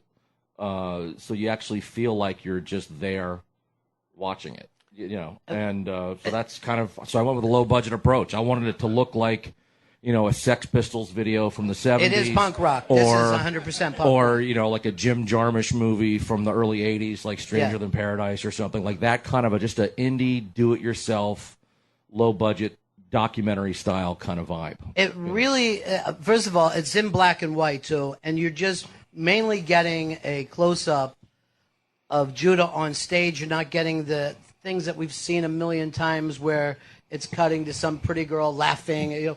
It's just, you're right there. But it feels to me like a film, like a documentary film. I actually, when I was pitching it around, I called it a film. And then when Netflix, I licensed it to them, they said, no, you have to call it a Netflix comedy original. It's a special. It's not a film. I'm like, well, it doesn't really fucking matter what you want to call it. Right. It's just like, but no, I consider it like a film. It's just like a stand-up performance film. Well, and it's not like every special is an hour. Yours goes longer. Everything that you've done, people don't do, including just putting up a camera yourself and shooting this. Because I was with you last winter at a lot of sets, and you're like, yeah, I'm shooting a special. And I'm like, I don't know if you are. I don't And then he's like... That might be the best review I've had yet. But even when it came down to like, now I'm editing that special, I'm like, I don't know how this is going to sell. Yeah. But I watched it. Honestly, it's a stunning look. And it has like a Bob Dylan, Don't Look Back whole vibe to it. You know what I mean? It's like... Here's the way that I was thinking. And Let's face it, I'm a great cinematographer. Yes, I think that's what you're trying to say. Yes, you are. But the thing that was like blowing me away, because I've never really been a fan of regular specials for just the reason, like, for some reason they'll just put a giant shoe on the stage, and it doesn't you know what I mean? Like, here's what we're doing. Yeah, I've never understood like someone's got some goofy stage design, with, I don't know, or then the crane shots, these swooping cameras that are flying all over the place, and I just I don't know, that's not what comedy's about. No, I don't think, So I just wanted to, try to capture a real experience, and I tell you, I filmed tons of shows, probably for a year or more before I actually kind of figured out like how to get it as close to the way I wanted it to look as I did. So there was a lot of trial and error. But was it always going to be black and white right from the beginning? No, it wasn't. I was initially going to have it just be more of a little bit of a muted color, and then I started playing around in like the editing with like making things black and white, and I just thought it kind of like, I'm like, I think this just fits with what I'm doing and the way the whole project is. It's just everything just kind of fit together. Well, I'll also say this, and it seems strange to say, but when I was a kid, I listened to albums first before there were specials, and they likewise, yeah. And that was always so cool to me because I didn't understand where this was happening at, right? And I had like an image in my head, and that's what your film reminds me of that feeling of not only like I was like, you have to even be cool to be in that room. You know what I mean? When I was a kid, like, how do people know where this show is? How do they know where Carlin is or Richard Pryor? Right. So that was the feeling that I got immediately when I was watching this thing roll out, Yeah, I just wanted to keep it simple, I mean, I think if the material's good, you want to be able to just be engaged and come in with it. And even when I make my own, like I make some short films here and there, I generally like a low budget look to things, and when I've acted in movies, I've always enjoyed acting in the low budget things better. Because when you have a low budget, you have to use And stand-up comedy is a low-budget art. It's Right. just it's a mic stand and a mic and an audience. That's it. It's not a high-tech art form. It's very simple. So I don't know why it should be filmed in such a high production value kind of way. Yeah, it's It's true. like it's a simple art form. Film it in a simple way, and it's easy to digest. You know, I mean, And- the audience here, you guys aren't sitting on floating chairs that are like Yeah. whizzing around the room and shit. Yeah. You know, you just want a nice, comfortable seat, or you can just fucking watch the show. You know. But you don't even get an intro of this. It just starts. No, I hate with you. intros. I hate fucking intros. But I can't stand. I think I've seen it done funny once or twice, where there was a stand-up special, and then there's that little pre-sketch. Yeah. And then and it's usually something contrived, like the comic's nervous or something. I'm Right. like, if you're doing a special, and why are you fucking nervous doing a comedy show? Comedy is the most relaxing thing I do. It's like whatever your profession is. You shouldn't be nervous when you're doing it or about to go to your job. This should be, you're a fucking professional. This should be what you're good at and what you're confident at. So I remember Stephen Wright's special, I believe it's I Have a Pony, his first special from the early 80s. That one had a short film, and it was really a short film. It wasn't a sketch, and it's fucking hilarious. Yeah. It's really, really funny. But usually I'm like, okay, so you get this chance to do a stand-up comedy special, and then the first thing you do is put some fucking skit before the stand-up thing. And stand-ups, many of them are always making fun of sketch and improv. Yeah. And then here you are with your big break, and you do a fucking skit right before your fucking stand-up show. Why are you fucking doing that? It's just like, get to the fucking thing. It's like, that's one thing I did learn on 30 Rock, with how they wrote and edited the things was they're like on 30 Rock, each episode I think was 22 minutes. But if they didn't have time constraints for TV, it would probably be like 26, 28 minutes. Mm-hmm. But they would cut and cut and cut and cut. So there was like no fat. It was just all action with the jokes. And so with this thing, I'm like, why waste the time of, here he is, coming on out. Yeah. Just fucking get right in. Yeah. And then let people, the audiences are smart. Don't dumb it down. You don't need to see the fucking intro and shit, and then just fucking get right to the jokes and get right to the meat of the material. Just start. So when you shoot this thing, you edit it, it takes you a while. You go out and take this around. It doesn't look like a regular stand-up special. Were people confused when you first said, "Boom"? Here's this guy. Well, I gave it to my agent. He liked it a lot. Netflix was his first choice, and it took a while, but then got the green light on it. Right. And then, I did a little bit of. Initially, they wanted me to cut it down to an hour. Yeah. I didn't want to. I cut it down about 2-3 minutes, and I did. I think the original cut was 87 minutes, and this version's 84 minutes, And I think it actually is stronger with the bits that I cut out. It actually is stronger. So, and then I rearranged a little bit of the order of things. So, because initially there was more crowd work and, the thing where I'm ripping on people from other countries, but I'm actually really kind of ripping on them. Yeah. On my own country, or just doing both at the same time, really. Initially, there was much more of that up front. And then I moved some of the material, the satirical stuff about USA being number one. I moved that up a little bit earlier because I felt that was, getting more to some of the meat of the stuff earlier. So that a friend of mine, that was like his idea. Because after editing it for so long, it's like I lose total... because I already wrote it and performed it, right? And now I've been editing it for months, and I'm like, I can't look at it anymore. I had to quit and walk away from it, so I couldn't have any judgment on it after a while. What I also think is like so wild, and I never saw anyone do it. You don't fake the edits where it looks like, oh, this is happening here. You'll just fade to black for a second, and there's something in your own handwriting. Yeah, I did all the titles myself, yeah, too. It's all amazing. the titles are handwritten by myself. And it'll just say, like one might say, Random Nights, New York City, February to May, 2017. And then one might say, June, New York, 2017. I think it's, it's not like, This one isn't meant to be all in one night. It's Right. a little more of a montage or a collage of different nights, and thematically, it's all kind of strung together with a common theme, even though there is different stuff. And there's one-liners, there's crowd work, and then there's long extended bits as well. Yeah, they're all segmented out like that, but it does feel like you get the feeling of time with this, and that's another reason why cool. it feels like a documentary. Okay. Like if you would have just broke it up with you eating breakfast or walking down the street, people would go, "Oh, this is a documentary film." Right. you know? Right. Yeah, there's no interviews. There's no just. I don't know. To me, when you watch things, there's always so much stuff that's just repetitive. Where. You'll have establishing shot of the outside of the venue. Who the fuck cares what the outside of the venue looks like? You see your name in lights for a second. Yeah. It's like, why?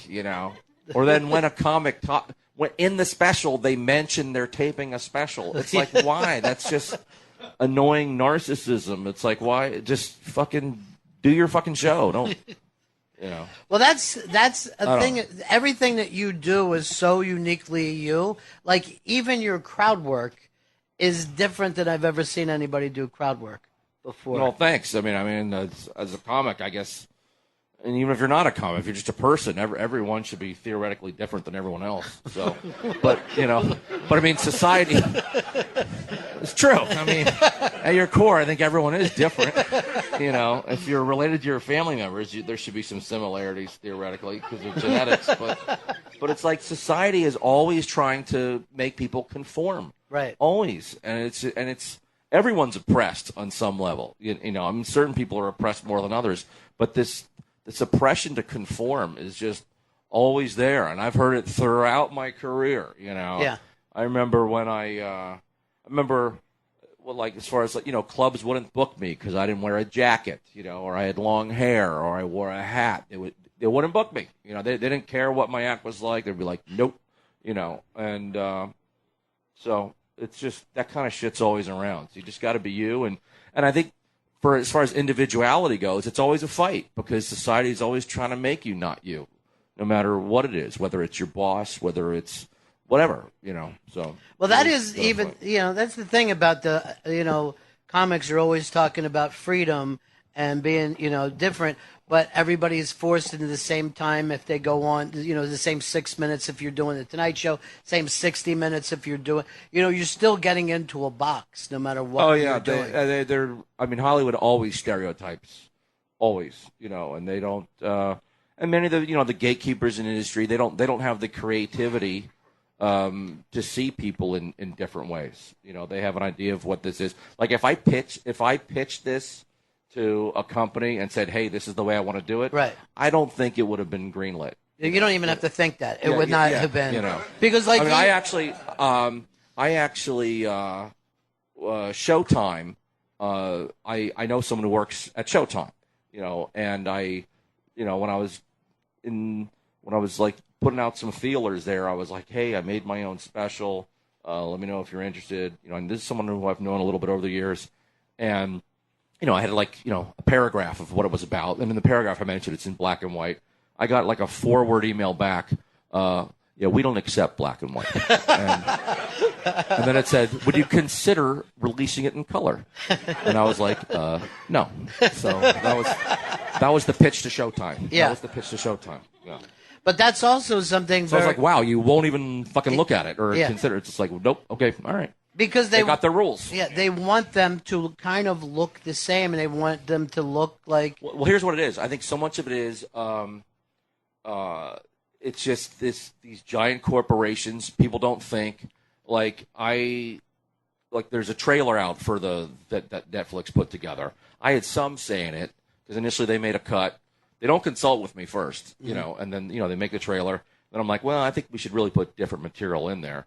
And there's music in the trailer, and I'm like, there's no music in this special at all. There's zero music, and you got this fucking music jamming throughout the trailer. I think you're kind of misleading people a little bit. So I brought that up, and they're like, well, we've their tests or their studies show that this is what's effective. I'm like, all right, if you want to not argue with a person and argue with just fucking weird data that you collected that probably makes no fucking sense. If that's the way you want to live, fucking go for it. So I'm like, all right, I'm not going to fight you on that. You know? If you test market it must be 100% correct. You know. So. Well, I mean, that's what's even interesting about like Trump. You know, it's Yeah. like if you look at the media, you know, everyone was saying, "Oh, well, he's definitely going to be falling off." You know, when he was Yeah. running, the media thought there was no fucking way he had a chance because they didn't have the fucking test markets on what he was doing. He was doing shit that was different, you know, and same with Bernie even, you know, and those two guys really captured, you know, a lot of support, you know, whether you like them or not, they captured a lot of support and they did it in a different way. And, you know, just like, you know, so I think a lot of these corporations are behind, you know, they're not people. And yet they think they know what people want and how people work, and they fucking don't. You know, so I think that's one of the reasons you see a lot of garbage in show business. You know, you don't have individuals making decisions. Right. You have these giant corporations, and they get a sheet of a list of like, okay, this is what works. And I'm like, no, that's not how fucking humanity works. You know, we're not just statistics. People have emotions, they have feelings. You know, Yeah. so I don't know. But Weird. You know.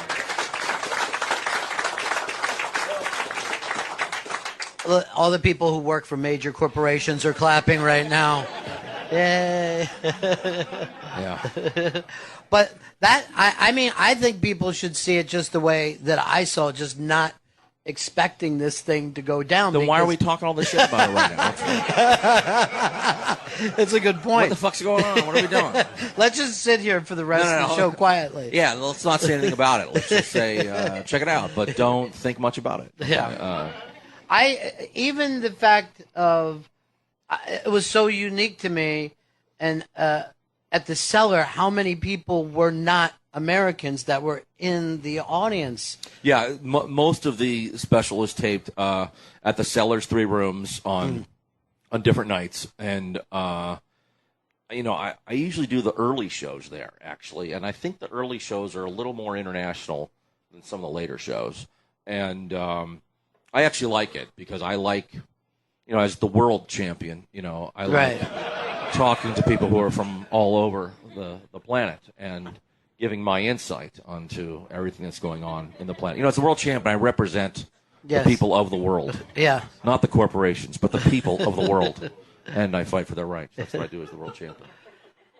That persona, how did that even come to that? How did you decide? The world champion persona? Yeah. Well, that was a long sort of thing, and it's continued to change. You know, I've been making my own.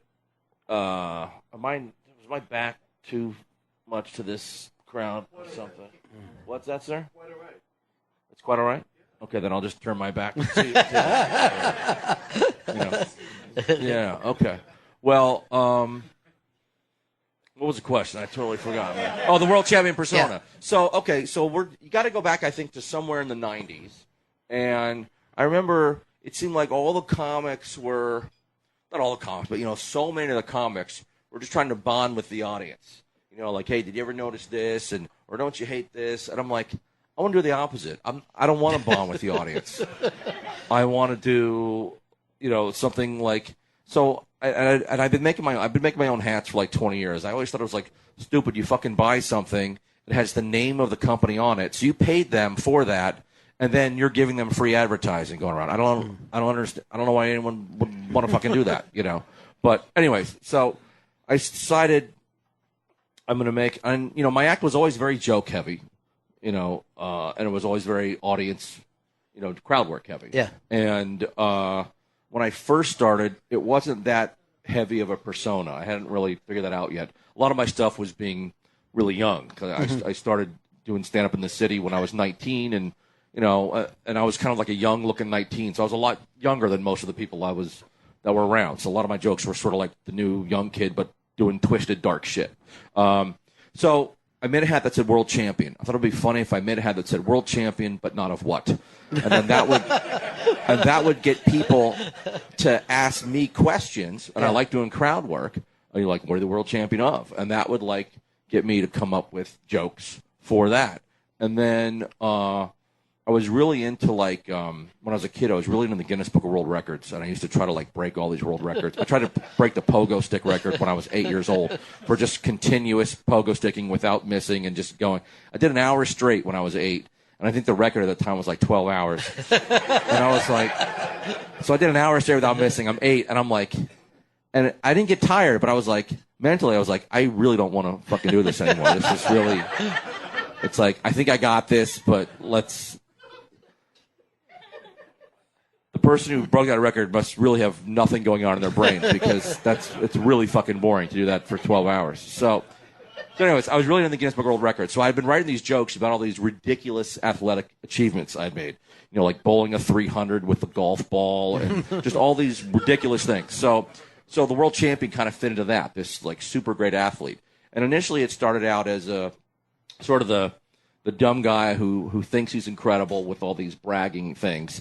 And then it sort of morphed into becoming like, oh, these aren't bragging things. These are actually real, unbelievable things. So the world champion started becoming this real-life superhero that's like, not only am I not bragging, I'm actually just humbly stating these amazing things that I do, and I just can't relate that other people can't achieve the greatness that I achieve. And then, you know, then I started doing like, you know, a lot of stuff with martial arts in the jokes, and then sexual achievements during the jokes, and then it started, you know, becoming kind of like sort of like a subliminal satire on narcissism. You know, like when, you know, MySpace was starting, Facebook was starting, everything's just me. And even with athletes, you know, so many athletes just being hot dogs, you know. So it was really kind of a comment on that. And then, you know, over the past, like, I don't know, about 6 or 7 years ago, I started doing shows in Europe. And that's when I started, and I've always been really involved in human rights issues. And anytime just someone's being a fucking dick, you know, I want to, like, speak up for me and other people, you know. So I was doing shows in England. And you know how if you're in a bad relationship, like you might not be able to see it, but all your friends can see it, and they're like, "Why the hell are you going out with that person? Yeah. They're horrible for you." And you're like, "Oh no, I think they're pretty good. I think you know," just giving them excuses. So, but then a few years later, you're out of that relationship. Then you can look back and be like, "Oh wow, that really was the person treated me horribly. I should not have been with that person." So when I started doing shows in Europe, I started initially thinking, "Oh, I'm going to learn a lot about these other countries." What I really learned more was about my own country because I was able to get some perspective and see it from a distance. Yeah. You know?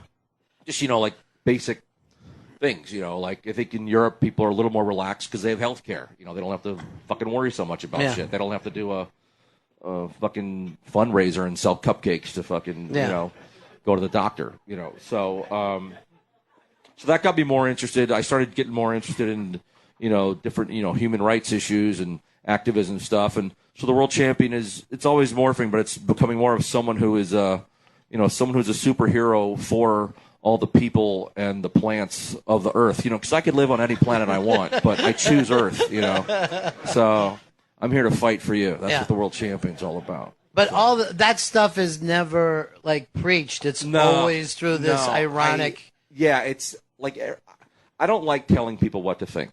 Mm-hmm. You know, I'll tell people what I think, and I'll probably do it in a way where you might not even be sure what I think. You got to fucking think about what I just said because you may not fucking know. So, yeah, preachy stuff, it never. Yeah, in general, it just doesn't. Especially when you're preaching to people who already fucking agree with you, I find that to be the most boring thing there is. Yeah. You know, I like when, you know, you get people from all different walks of life and all different points of view. You know. And the special makes things interesting. You know? Special is filled with that. It was amazing to me how because you don't see people crowd work people from other countries. It just doesn't happen. Interesting. You know? I never even thought of that. Yeah. You know, I mean, that's one of the things I like about New York is that, you know, it's an international city. It's a tourist city. And, you know, a lot of comics hate the tourists. I'm like, I like them. I like meeting and dealing with people from all over the fucking country and the world. You know, it gives you different things to learn and play off of. Well, what brought you, at what age you came to New York? Young, right? Because you didn't grow up in the city. Right? No, my dad grew up in Brooklyn, and I came here after high school. I don't know, I just kind of always wanted to live in New York. Yeah. I think if I was a kid now, I don't know if I would, you know, because I don't know. It seems like the people who watch, who watch Sex and the City and who watch, whatever fucking, Friends, or, like, hey, let's move to New York. I'm like, wow, let me move somewhere else. Yeah. But I also think it's true. Like, I would watch these movies. I'd watch Serpico and be like, I want to fucking move to New York. It's great. Yeah. It's like, the Warriors. Yeah, let's fucking go right now. I want to go. Let's catch the train to Coney Island and fucking go, man. Give the Warriors some backup. I want to fucking do this. I do think people. It's like Fame. It's like, I want to dance with Leroy and fucking shut the streets down. And they're not here now. Fucking do flips on the street. They'll be fucking awesome. It's like, it's like Beach Street. It's like, let's do graffiti and just fucking breakdance all day and make some money doing that. And then, it'll be fucking great. Yeah. So people do fall in love with the New York that they show up for, too. You know what I mean? Like when you get to New York, people say, oh, dude, you missed it. It used to be, I don't know. What are people excited about in New York now? Oh, wow. $8 donuts. Great. This is awesome. Ooh. Yeah. But $100 brunch. Great. It's like, I don't know. You fell in love with the New York, the New York City that used to draw in artists, that these people would be doing shows, whether they're painting or playing rock and roll or doing comedy for other New Yorkers. Yeah, you used to live in New York. You used to everyone used to have if you had a window by the fire escape, you put some kind of a gate up or right. I know one guy who would put axle grease on the ledge so that if somebody tried to break in, they would slip and then fall 50 feet to their death. Yeah. He's like, don't waste your money on the fucking gate, dude. Just put some fucking axle grease on the ledge. Nobody's getting in. Trust me. I'm like, not a bad idea. Not a bad idea at all. There was you were like, all right, I'm going to live cheaply in the fucking most dangerous neighborhood so that I can do what I want to do, whatever your dreams are, and it was that kind of a place, and now it's like the how expensive the city has gotten has become more oppressive than the crime was. Sure. Yeah, there's some truth to that. It's harder to do art in the city where it's just so fucking expensive. Yeah.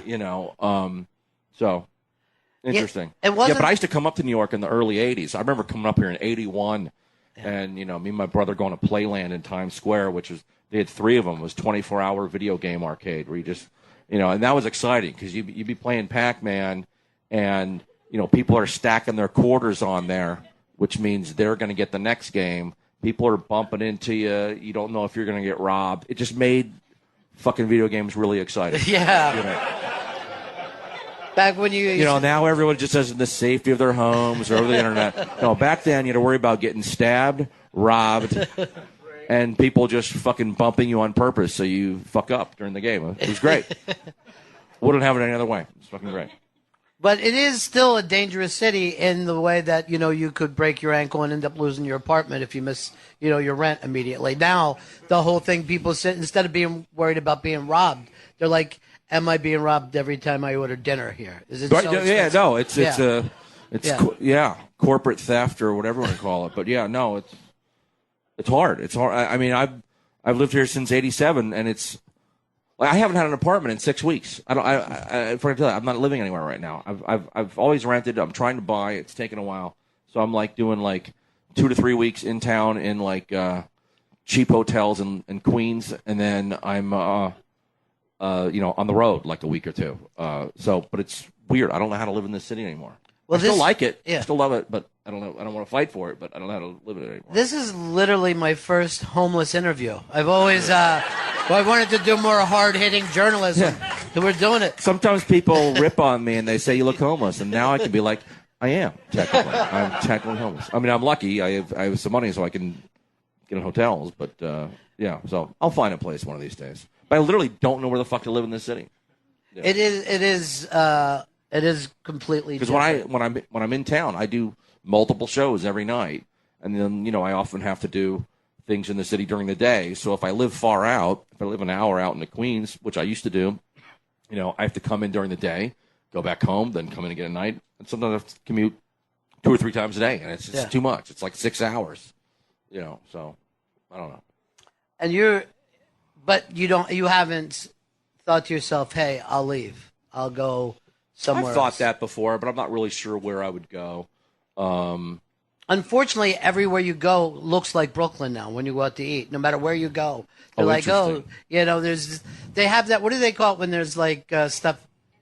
The Edison bulbs are every fucking where. What is that? I don't know. It's like a bulb just hanging down. There's nothing on it, and it used to that's be like a cool look. Yeah, and it used to be people in Brooklyn they couldn't afford any shades, and they're like, we'll just put these up.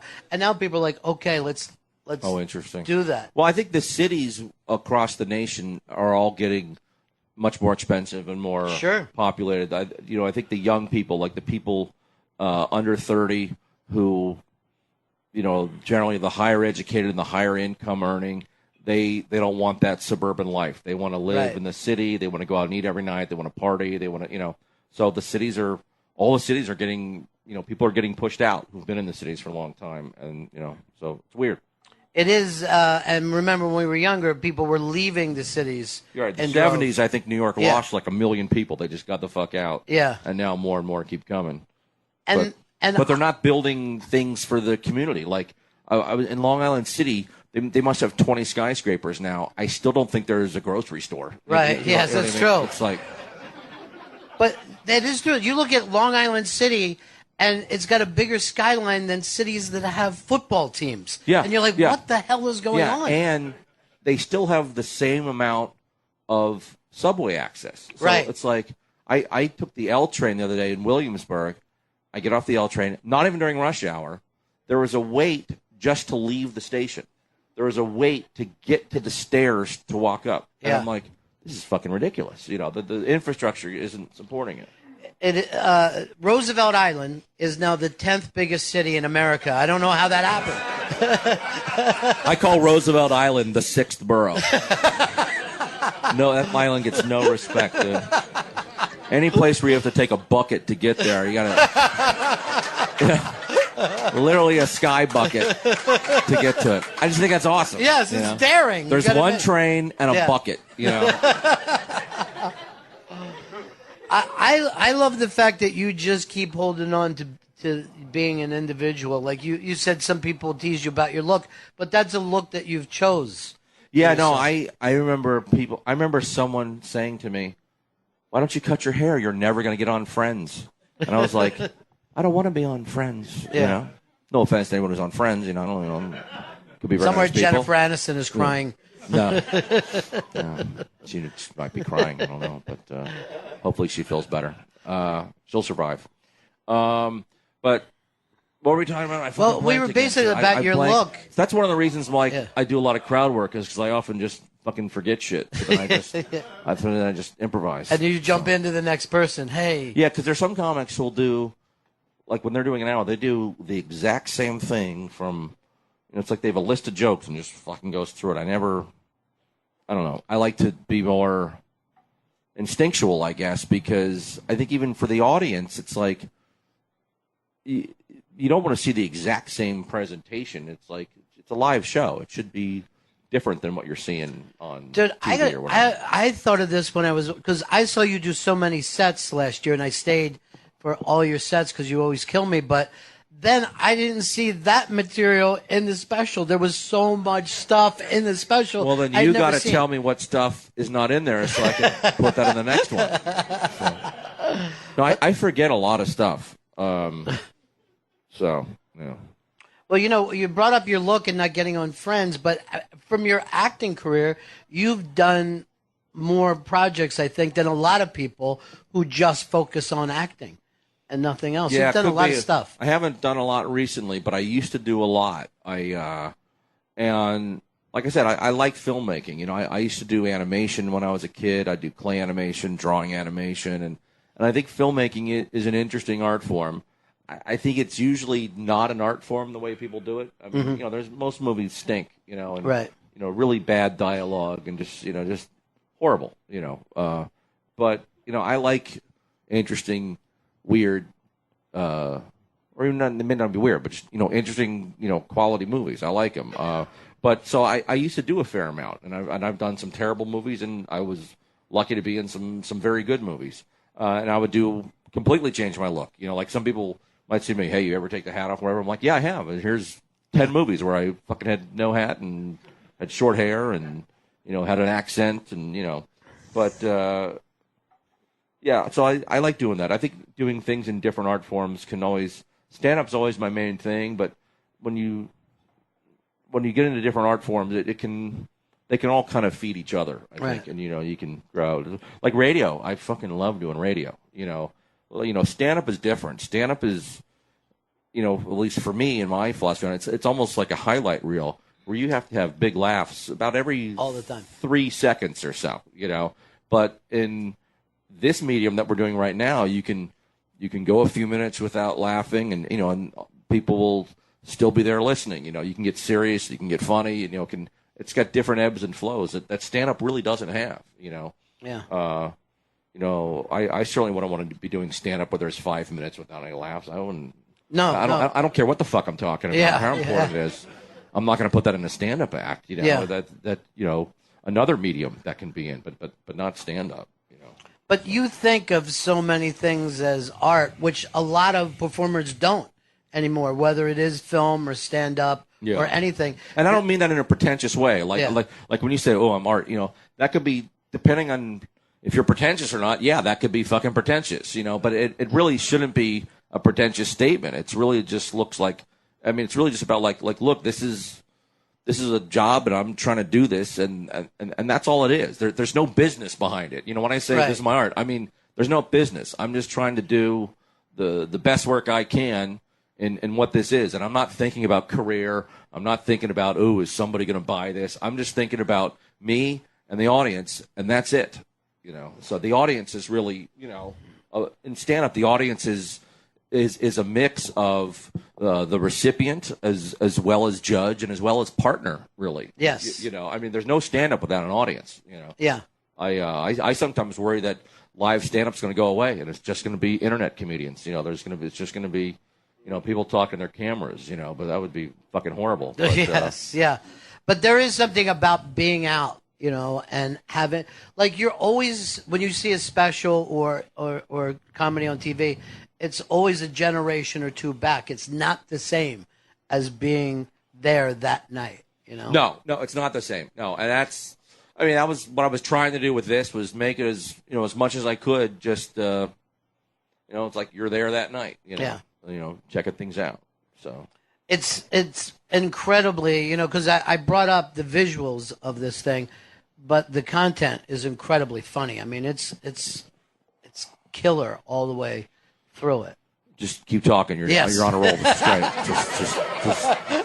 Just do more of that, and I think that's what we need. That's just awesome. But I think one of the reasons was because you had total control. Somebody wasn't telling you, "Here's how we're presenting this." I think even when that happens, it takes out of the art. I think it's also it's hard with stand up because when you put in a camera. Sometimes people might. You don't want to be too invasive with the cameras because then you don't want the audience to always be thinking, "Oh, there's a camera there." Yeah. You want them just to be not thinking about anything, just wrapped up in the show. So I had ideas initially for different angles, but I think they were too invasive of the audience. So I saw somebody recently put together a Tonight Show set, and I saw him at different clubs, and I felt like. Oh, I don't know. I think they should throw this out and kind of come up with a new idea. And by the time they got to the Tonight Show, it was the same jokes, and the audience was going crazy. And I think a lot of that has to be the Tonight Show audience wants to be a great TV audience. You know what I mean? So they were applauding. When you watch comedy on TV, you hear people applauding. You generally don't hear people laughing. Right. Yeah. It's like, oh, yeah. Yep. He did that. Yeah. He did the Trump, he's got an orange face joke. Yep, let's applaud for that. Or, whatever fucking line there is, or obvious kind of thing. It's almost like cheering. It's like those late night TV monologue jokes. I mean, some are great, but a lot are just this, it's just this formulaic. It's like, hey, I noticed the twist there, so yep, let's applaud that. Yes. We saw the twist. So it's, I don't know. I quit trying to do stand up on TV about 15 years ago. I've done it on a few times, but it's just, I don't know. I find showbiz just gives so little respect towards stand-up so many times, and Sure. maybe things have changed a little bit now. I don't know. Like I said, I haven't even tried, but let's say the show, whatever talk show it is, they want you to do stand-up. They're like, hey, we're going to have you on, and now you have to go through this process, and sometimes it's months of tweaking your act, and it's like they don't do that with bands. Sure. They don't hire a band on the show and then have someone follow them around and switch the riffs around and the lyrics around. It is true. I've never thought of that. But with comics and jokes, they do that all the fucking time. And I'm like, no, get the fuck out of here. You don't know anything about stand-up, and you don't know anything about my stand-up. It's like stand-up is not, to me, it's an individual art form. So that, which goes back to the conformity, not fitting in or whatever. It's like, I don't fit in any clique. I'm not in. Sometimes people might think I'm in a clique, but I'm not in any clique, and I'm fine with that. And I realize it can be very lonely, it can be depressing, but that's what it is. Was that always in your life, even when you were a kid? I was always a loner and an outcast. I was never in any kind of clique or whatever, and I was always made fun of for looks or whatever, or But that's just the way it is. I mean, I don't know. I don't know what percentage of people are assholes. I think it's pretty high. And I don't know what percentage of people are good. That might be kind of high too. But the assholes, I think, are often louder than the people who are good. So I think more people who are good need to maybe get a little more active and speak up a little bit, because if you're just quiet, the fucking assholes get the power. Yeah. Like example, I was on the subway. This was like 2 months ago. I'm on the subway. Some crazy guy comes on, and it's just nonstop yelling at the top of his lungs about Jesus and the Bible. The train is body-to-body people. Nobody fucking wanted to hear this. Does anyone tell him to shut up? Nope. Everyone just ignores, and then he gets to do whatever he wants. And that shows you that there's no such thing as majority rule. Majority rule is a myth, That's a minority. He's one fucking guy on a train of 200 people, and he was the fucking king. Yeah, right. He was the king. He got his way. No one else got their way. And yet the majority theoretically should have the power, So, and that's. Yeah, and that's kind of, in a weird way, the business. Yes. You know what I mean? Like, it's a couple people get to the top and they decide this is the way we want. Well, that's the whole thing. Like when people say in like showbiz, they believe the cream rises to the top. It's like, no, it doesn't. That's bullshit. This isn't sports. When Usain Bolt wins the 100-meter dash or whatever, he's probably the fastest fucking guy. It's not because he hung out with the fucking Olympic Committee president or something. He was probably just the fastest fucking guy. And in showbiz, there's so much gray area. So there's, that's why you see shitty stuff go up. And, so, I mean, sometimes it works out. Yeah, sometimes quality stuff does rise to the top, but there's a lot of times it doesn't. I was just actually thinking this, that if you were Usain Bolt, you'd probably be running 91 meters or 107 meters. But I'm not doing just 100. I didn't want to mention this, but when there was a marathon, I didn't mean to run the marathon, but I just wanted to do some errands. And I wound up winning the marathon, and before I left, I turned on the 100-meter race with Usain Bolt, and when I got back for the marathon, he was just finishing. He was just finishing the question. Just finishing. He's the world champion. Yeah. Do you think if you didn't have the success that you've had, you'd still be doing this, or would you stay? You talking athletically? Or No, I meant comedically. Athletically, you're always going to have success. I still feel like I'm in the Rocky 1 phase of my career. Yeah. I still feel like I haven't been given the title shot yet, because most people know me. I think more and more people have been knowing me from stand-up, but more know me from different acting things that I've done. And those, I almost always took those acting things to try to help my stand-up career, and then, I think not releasing stand-up products before has, inhibited the, career-wise, not creatively-wise, but career-wise, so hopefully, I just hope a lot of people see this, and then they do whatever they want with it, But I think whenever you're an artist or performer, you just want as many people as you can to see it, and hopefully they'll enjoy it, Well, I do know this. Anyone who's funny thinks that you're hilarious. I mean, you Well, have. that's good because I don't know. Yeah. I sometimes have no idea what people think or judge me as. So I sometimes just don't know, and I just try to do my thing, and just work as hard as I can and progress and always work on new stuff as much as I can and just leave it at that, really, because like I hate show business. I don't like show business at all. Lot of phonies, a lot of bullshit, a lot of people who don't fucking know anything or don't care really, and then so I just try to, if you just focus on the art of it, then you're going to have less problems, I think, Well, I know when Attell put together that show of his that he shot for Comedy Central, and he brought you into that. I know how. Oh, that was the Comedy Underground. Yeah, the Comedy Underground. I like that. And I know how fond of you that he was. Like the whole time that we did an interview, and the whole time you were talking, he's falling out. And I'm like, there's one of the funniest human beings I've great. ever seen. Dave's a legend. I love Dave. And he's crazy about you. Oh, that's cool. No, Dave's great. Always been super kind to me. Mm-hmm. Very, very good dude. Nice guy. And one of the greats in my opinion. I don't rank people, but one of the greats. Yeah. I mean, phenomenal. Joke writer and attitude and everything. I mean, phenomenal. And that was a show that he did where he shot things differently and stuff. Yeah, like he that. did. And it didn't get picked up, that show. Didn't I get thought it was picked up. great. Didn't get picked up. And Yeah. I talked to a TV producer, and they were like, I hated the way that show was shot. And I go, that was one of my favorite things about that show. Yeah. Is that somebody in the audience would just be holding a GoPro. Right. and Yeah. shit. No, he It gave was them great. little. He had some people in the audience hold little cameras. Yeah. And they would cut to those angles sometimes. Yeah. Yeah. Yeah. I don't know. It's showbiz is weird, man. I don't know.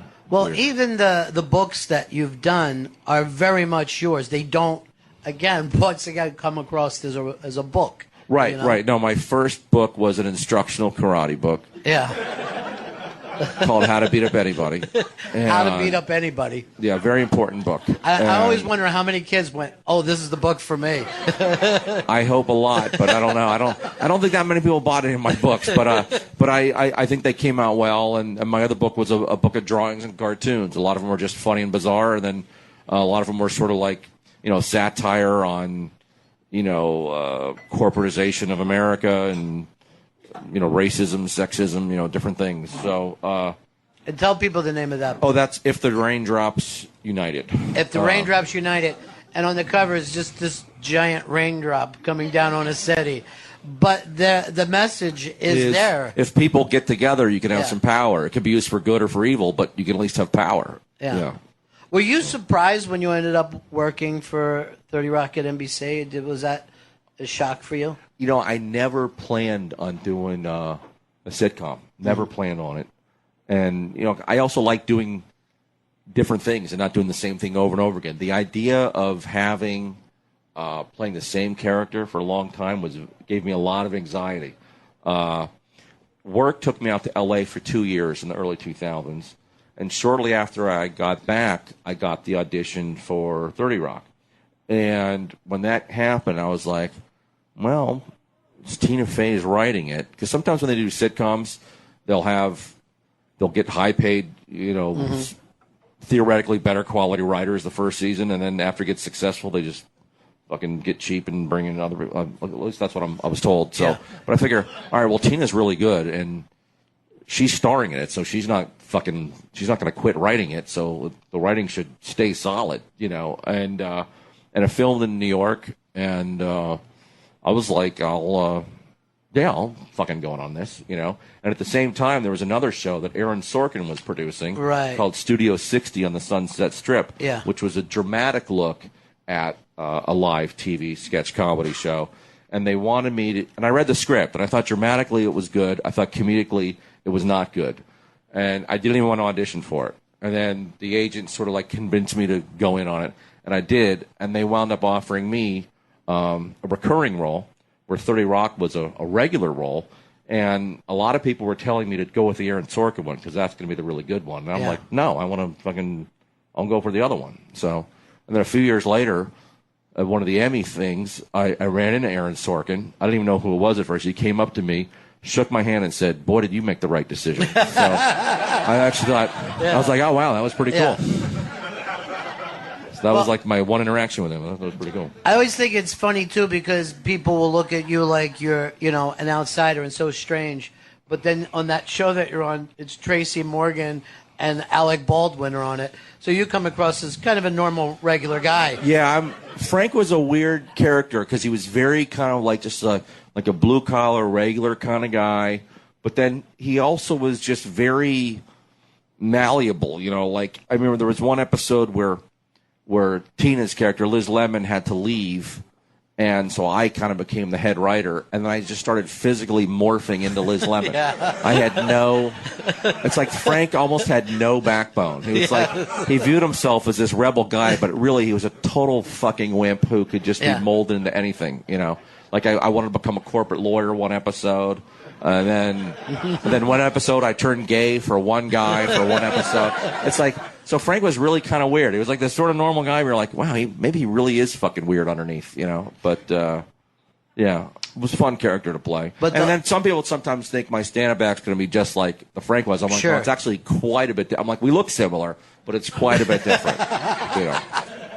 And you never use that, like when you go on stage. You never kind of use the things that you've done before. A lot of people go, okay, well, they would bring up American Splendor and thing, but you just kind of walk up and do your thing. No, it's its own thing, It has nothing to do with any, those TV or movie things, Yeah, I mean, I don't know. To be stand-up's the most fun, It's just like I said, you just fucking walk on stage, That's it. It's live. No filming can be a very monotonous, repetitive business, I mean, editing this stand-up special I did was really a lot of anxiety. Months and months, right? Yeah, and I have OCD too, so it's like when you have to like make a cut, it's like it's mentally can be really fucking hard, and I'll just keep changing things a couple frames at a time. Then after a while, I'm like, oh, what the fuck am I doing? I got to walk away from this. Yeah. I'm doing too much. But OCD is something that you deal with all the time. It goes through phases, you know. So, but it can be, it can be good for some things too, actually. And even ADD, I have some of that too. That can be good too. Yeah. For crowd work, ADD is actually good. People are like, wow, you didn't do any jokes, you just did crowd work. I'm going, yeah, I can't fucking focus and remember any of my jokes, so I'm going to just fucking play off the crowd. There's always an interesting thing with guys who do crowd work is that there's some audiences that are kind of meek and there's no kind of alphas in it that want to talk, and a lot of guys will be turned up. But that, for you love that kind of weird little lulls that take place. Because I like a challenge, and I like finding comedy in places you wouldn't think they're at. So I like doing that, So, I mean, that's why I like it. And this special, I talk a lot about a lot of human rights issues, racism, classism, sexism. But, I do it in a way, like you said, that it's not preachy, but I like finding, I've always liked doing dark, twisted stuff. And, when you're talking about white supremacy, mass incarceration, to get humor out of there is like, that's not the easiest thing to do, technically, Right. But when I could get to that point and do it, I like, and especially, and not in a preachy way, just a fucking bizarre, twisted way. I like doing that. I don't like the easy joke. I like, let's say like there's a real heavy guy in the audience and he heckles. When I slam him back, the last thing I'm going to do is do any like fat jokes or anything like that. I don't ever like to go for the easy stuff. I always like to find some angle that hasn't been gone to before.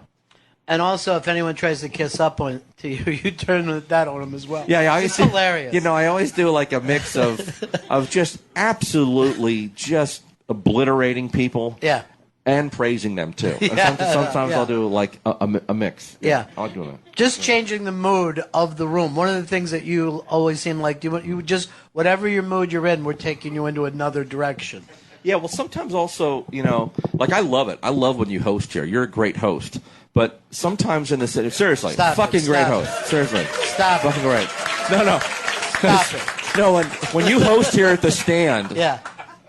First of all, I love doing your radio show, and I just, some people make you smile in life. You're one of those people. You make me smile. You have a warmth to you, and it comes out. And I'm just fucking telling you how I feel. Keep going. So, There's more. And as a host, that stuff is infectious, Yeah. and you, between acts, you take your time. There's so many hosts up there, and when they're hosting and, bring it back, it really seems like they're in some kind of competition to bring the next act up as fast as possible and to be on stage for as little as time as possible. Like sometimes they'll be like, hey, Judah, the show's running a little late, so I'm going to bring up it real quick. I'm like, no, fucking let the audience resettle, regroup, and say my name. Don't just go up there and scream my name as fast as you can. You're not fucking helping anything there.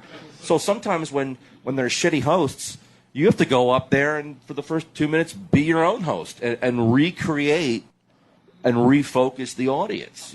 So I do that sometimes. Well, I think that a lot of times it happens in comedy now that we forget it's a whole show for the audience. Everybody thinks it's just their segment. No, I grew up playing sports. Yeah. I was a big soccer guy, and when you play team sports, you really kind of you can see, I think it can help you see the bigger picture. Right. And, you're just, and even in humanity, everyone here, we all got our own worlds, we all got our own problems. Everyone, you're all a little part of something bigger. And if everyone can do just something a little bit better, no matter what it is, that can make everyone else a little bit better. You still love soccer, too. I know you did. Soccer and ping pong are making sports. Those are my two sports. And I love all sports, but those are the two that I play. By the way, for all the world champion stuff, you should see this dude play ping pong. I'm actually better at soccer.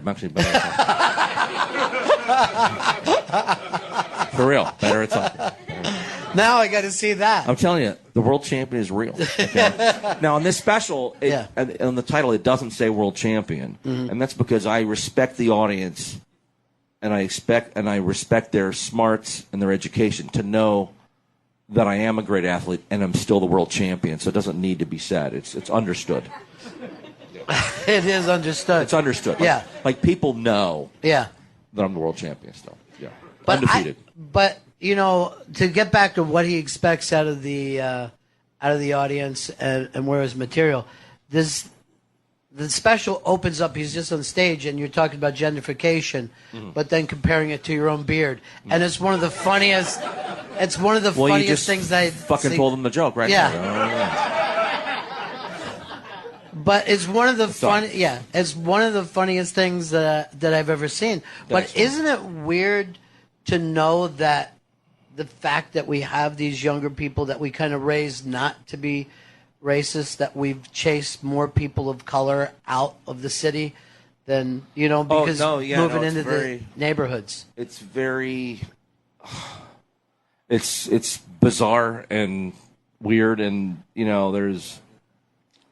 Racism is such a loaded and big issue, but the idea that only your low income Southern white people are the racists is just one of the biggest myths out there. Right. It's bigotry exists in all kinds of levels and everywhere. I have a new joke. It's not in the in this special, but where I say Republicans are racist, Democrats are racist, racism. It doesn't discriminate.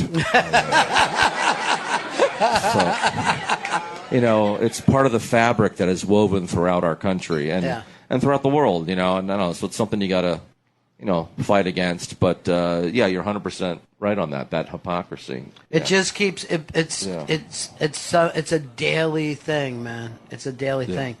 I got to tell you, the special comes out on Netflix, and, I'm not kidding when I think this is one of the finest stand-ups I've ever seen. I'm always watching it. But I did not think the special would be accepted anywhere. And I thought that all winter. And again, you're such a unique guy. And this is the way I kind of think of Judah when I see you off going stuff. You ever see like a painter who'll have like a nice jacket on, but then there's little flecks of paint because he can't stop painting. That's the way I see Judah with comedy. There's always little flecks of comedy all over you, no matter what you're doing. Oh, that's cool, man. Yeah. Thanks, man. I wish you all the luck with this special, dude. Thanks you so deserve much, it. and thanks for the kind words. And yeah, I just hope hope people dig it and hope people watch it. And if you do watch it and like it, write a this will help me. Write a little comment or review on the Netflix thing saying you liked it. You know, All right. if you didn't like it, don't fucking write anything. Yeah, don't do anything. Keep that shit to yourself, man. All right, the show is called Unmasked, and once we took off the mask, we found out this is the world champion, ladies and gentlemen, Judah Friedlander. Thank you for the love, everybody. Ron, thanks so much. Love you, buddy.